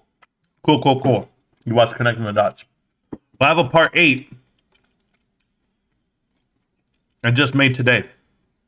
Yeah, I got you. Well, you should watch the other ones, though, because the other ones connect the dots to what is happening right now with Bed Bath & Beyond and AMC. So it's good to watch them all, and I will. Okay. Oh, I have 1, 2, and 3. Yeah, that's good. Awesome. If you guys don't know what OIF is, that's Operation Iraqi Freedom, and then there's Operation Enduring Freedom. Both wars were going on at the same time over that time frame. I'm not big on talking about military on channel out of respect to my brothers and sisters. I don't make them feel like they're little punks. But no, my brother's cool. My sister's cool. My other brother, no, everybody's cool, bro. Think about it. We all were NCOs. We all were deployed overseas during wartime, all at the same time, matter of fact, which was cool. But they made it a career. I didn't. And that's because, when you get married young, you do some dumb shit. And or, for me, I had children at a very young age. I've explained all this on the channel before, so you guys know what it is. I plan it. I'll start my drive. I'll start my drive home. Good, sure. Watch the beginning of the stream, and you'll get there. Or all of them. Yeah, watch all those, and then watch the beginning of this stream, and then you'll get there. But I'm going to clip it. Don't worry. As a military family, would you steer your children towards or away from the call? Walk my kids to the water. They got to drink it. That's it. Absolutely, I support the military and joining the military. That's for everyone that is capable and able to join. I had a conversation with one of my employees last night. I don't like to call it that. One of my coworkers last night. She said, Marantz, I'm going to finish college this semester. What do I do then? I go, well, how much money are you making now? Because I know what she makes, but is it enough compared to the career she's trying to go into? She goes, I make more money working with you guys than not. She goes, I kind of feel like I wasted my money and my time going to college. I said, well, a lot of people go to college, get degrees for the positions they need, for the job that they need, if it's mandatory. Well, some people do it for a sense of accomplishment. But that's awesome, But if you don't want to be in debt, that's on you. For me personally, I went to the military while I was in college. And I went to school while I was in the military. When it became a conflict of time, I said, I'm done. But I never regretted it. I got what I needed out of it. I think my brother has a master's degree in economics. My sister has a master's degree. And my other brother has 3 bachelor's degrees. I'm pretty sure. Maybe a master's. I don't know. I'm the only one without the master's. Or without a BA. I didn't finish. But I'm pretty sure I make more money than all of them.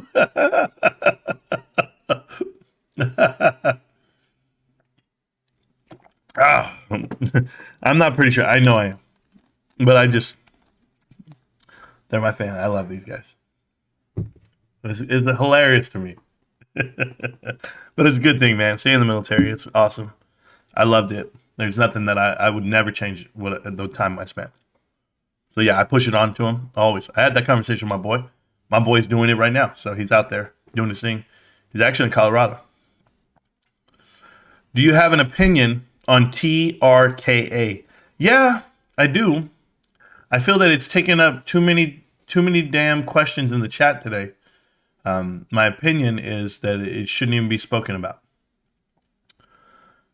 I don't talk about stocks to go chase them. I talk about investments to study, to avoid, and to understand what they're going to be.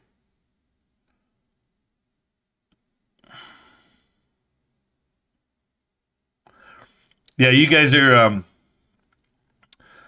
his channel right here, the Retail Collective, Education on Stocks/Crypto. He has a YouTube channel, guys. It's he's a daily YouTube channel out there showing the chat, showing the tickers. But I don't watch it for that. I watch it for his information on what he was doing for Bed Bath & Beyond. But well, he had a good video. But I don't pay attention to those other stocks. You guys know that. I don't go into the trades. Never. I don't get involved with penny stocks. I don't get involved with anything OTC. It's just not for me. I like a company where I study it. I understand it. I understand retail very well. That's just where I'm staying. That's where I'm staying with it. So, Kohl's, I'm scared for them. They're trying to get bought out by Apollo. And if they push back and they say no, then the board of directors will be like, hey, man, you shouldn't do that. But this new guy, right? This new guy, Dave Caston, he has ties with Kohl's. So let's go ahead and put this. There you go. Oh, okay, you can't live chat. Got it. Well, let's go. Kohl's. You guys are here. You guys might as well go with me.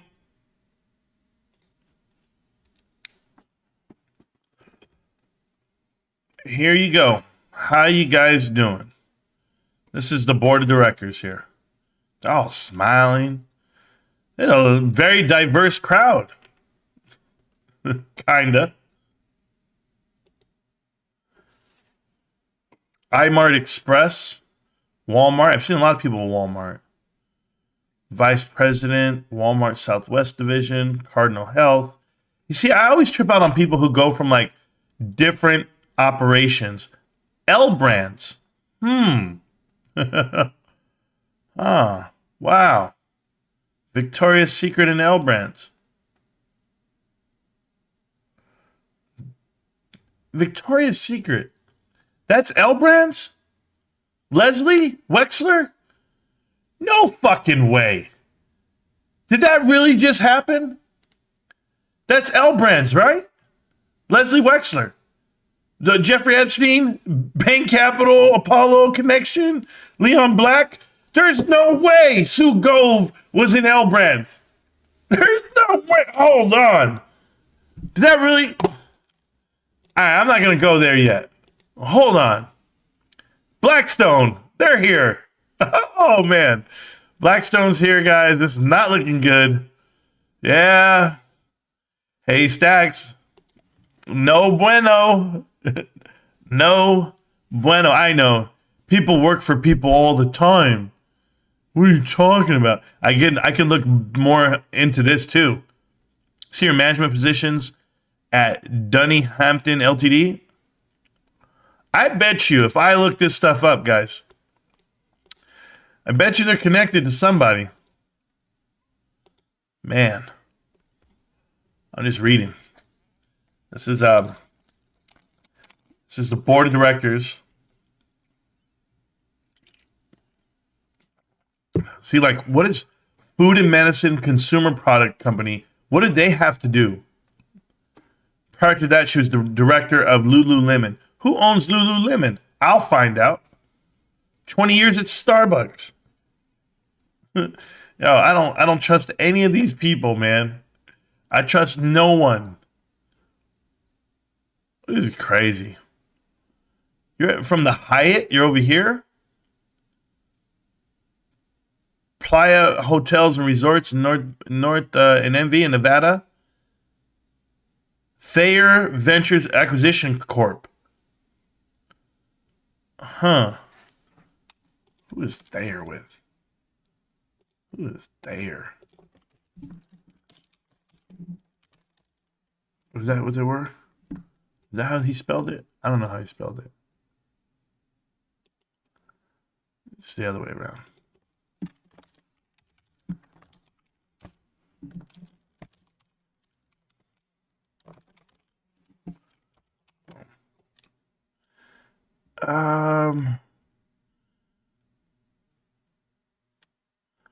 You guys want to see what I do all day? I do shit like this, and I'll just type in Apollo.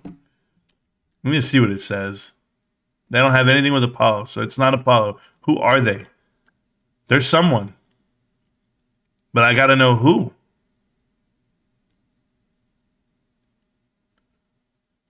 Thayer is somebody, dude. Because this guy's an acting director with them. Huh. I'll find it.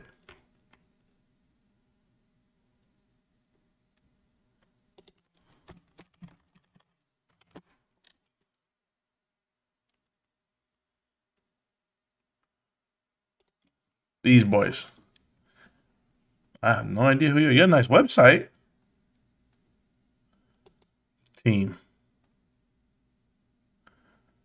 Farrell. I always see if I know the names. Oh, they're going to make me sign. I don't want to sign in right now. I'm going to have to go down the whole list, guys. They're just going to say, that's what they do? They send you to dumbass LinkedIn instead of giving you an actual bio of who they are? Oh, man. That's their portfolio, what they're invested in. I got to find out who they are, bros. I'm going to find out. Bro, I'll take my time. I'll type in all these names. Mark Farrell. I'll type in all of them. How do I know those names? Yeah, I'm curious about you, dude. I don't trust you, Charles. Charles Floyd. Don't trust you. Because they don't like to tell you what's going on. She's with the Pollo Loco. PVH Corp. Yeah. Do you know who that is? That's the ones I told you with Dick's Sporting Goods. Yeah, that's the clothing line thing. Yeah. You're not a good person either. I know I can connect these guys already. I already can connect these guys. I promise you. Not this guy. He's a real guy. He's a real guy, part of the store, right? Burlington Stores Inc. Blah blah blah. That's the new CEO. So yeah. Yeah, he's actually trying to make the company great. Thomas Kingsbury. She's not. Sorry there. Hey, Stacks. BCG, bro. Managing and director. Served as a partner and managing director at BCG. Boston Consulting Group. Flat out. Bam. Get ready. This is happening, bros. This is happening. She currently is a director at Piper Sander Companies. Remember we talked about these companies? Go look at part 1 and part 2. Holy shit. This is bad. Robin Mitchell. Yeah. Oh, bro. Guys, hide. Hide your children. Hide your husbands. Hide everybody. Private equity's coming for you. Man Group. Oh, my God. Who was a part of Man Group? I got to remember who was a part of them. Somebody else was a part of Man Group. Executive officer at Man Group. Is that Adam Aaron? Is Adam Aaron was he at Man Group? Man, I can't remember. Guys, you see? This is what happens to me all the time. I always gotta somebody Adam Aaron Man Group. Who was part of Man Group that I was reading somebody's name and they were part of Man Group. What video was that? Oh, it had to be the other guys. Those other companies that I went with. That guy. It was GNS. Man, I'm going to find out, guys. You guys know. I already know. I'll find it. Don't worry. Yeah, so these are really bad people. This ain't going good for people. Why is it that they just can't have like it's Kohl's? You'd be like, yeah, I'm going to get somebody on the board that runs a company, is respectable. That always has to be private equity. Like right here. Oh, my goodness. Goldman Sachs. The Goldman train. Hain Celestial Group. I'll have to look at all these people. Banking firm. Oh, I'm looking you up, chick. Yeah, I don't trust any of them. Hey, Stephanie, how you doing? So out of all the people that I've just read, I think this one I guess. At Libby Inc., I don't know what that is. Glass tabletopware. Yeah, I mean, they might be part of this company. Like, of all the people, Thomas Kingsbury is the most guy that I'd be like, all right, he's trying to make it work. Yeah, sorry, bros. It's not looking good for Kohl's. Not looking good for Kohl's, man. I don't know. I don't know what to tell you guys. I just don't. At this point, I'm just giving up on explaining shit to you guys. What the hell can I do? Uh-oh. I watched him. There you go. Somebody put him in timeout. I don't know what happened. So I just leave the tickers up for the order flow. Oh, okay. I got you. I didn't know what you did. If you're working a 9 to 5, it's just avoiding penny stocks. Actually, I recommend avoiding penny stocks in general, unless your name is Timothy Sykes. You know there is corruption, and you have been doing a good job of investigation. How can you say that AMC will not squeeze due to billions of synthetics? Hayes Monster, there's not billions of synthetics. There.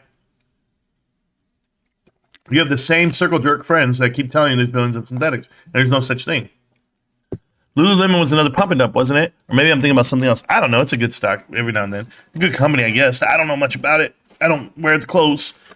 Although my buddy at work wears the pants. And he's a guy. He goes, do you see these Lululemon pants for men? I'm like, bro, Almo, it's my boy. You know the boy I talk to every night? Yes, him.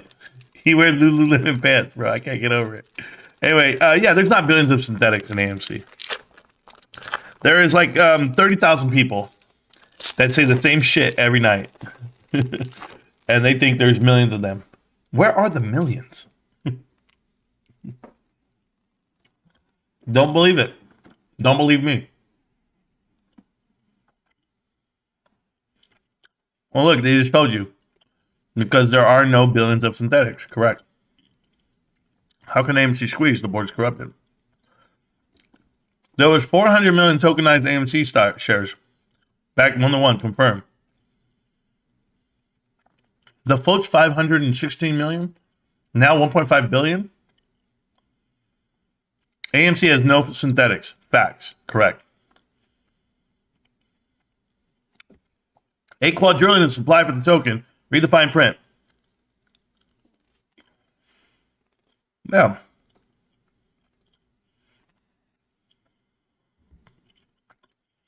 $1 share contract. $1 share is correct. 50 cents.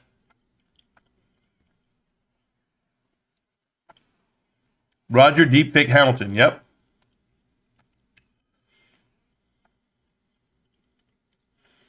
Yeah, there's no way. One more week until we find out how fast AMC is going to die. Where did Hayes go? I don't know. Yeah, but he doesn't have spandex pants. He has a different kind. They're like parachute almost. Buckle up. What's up? What's up, man? Bro, I'll tell you what's going on. It's 12:15. And all I'm doing is eating these damn things. Don't tell him it was AMCX and not AMC that was shorter. Yeah, Sue, I won't. They were only 30% short and GameStop was 200% short. Yep. I'm with you. We're going to need it for Moab. You start working out, bro. Not me. Guys, I haven't worked out in 2 years. And I'm still obese. Because I worked out like my whole life. Up to this point. I still got man strength. If you guys are in the Discord, I put a song in the song field. It's called All Dogs Go to Hell. That's probably my favorite song right now. All Dogs Go to Hell. It was a great song. I can't play it on the stream. You guys go listen to it yourself. All Dogs Go to Hell. Great song.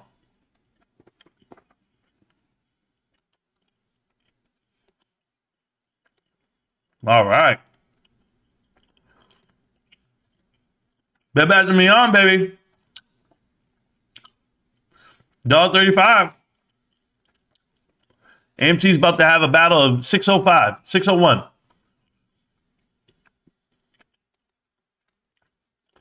Look at this.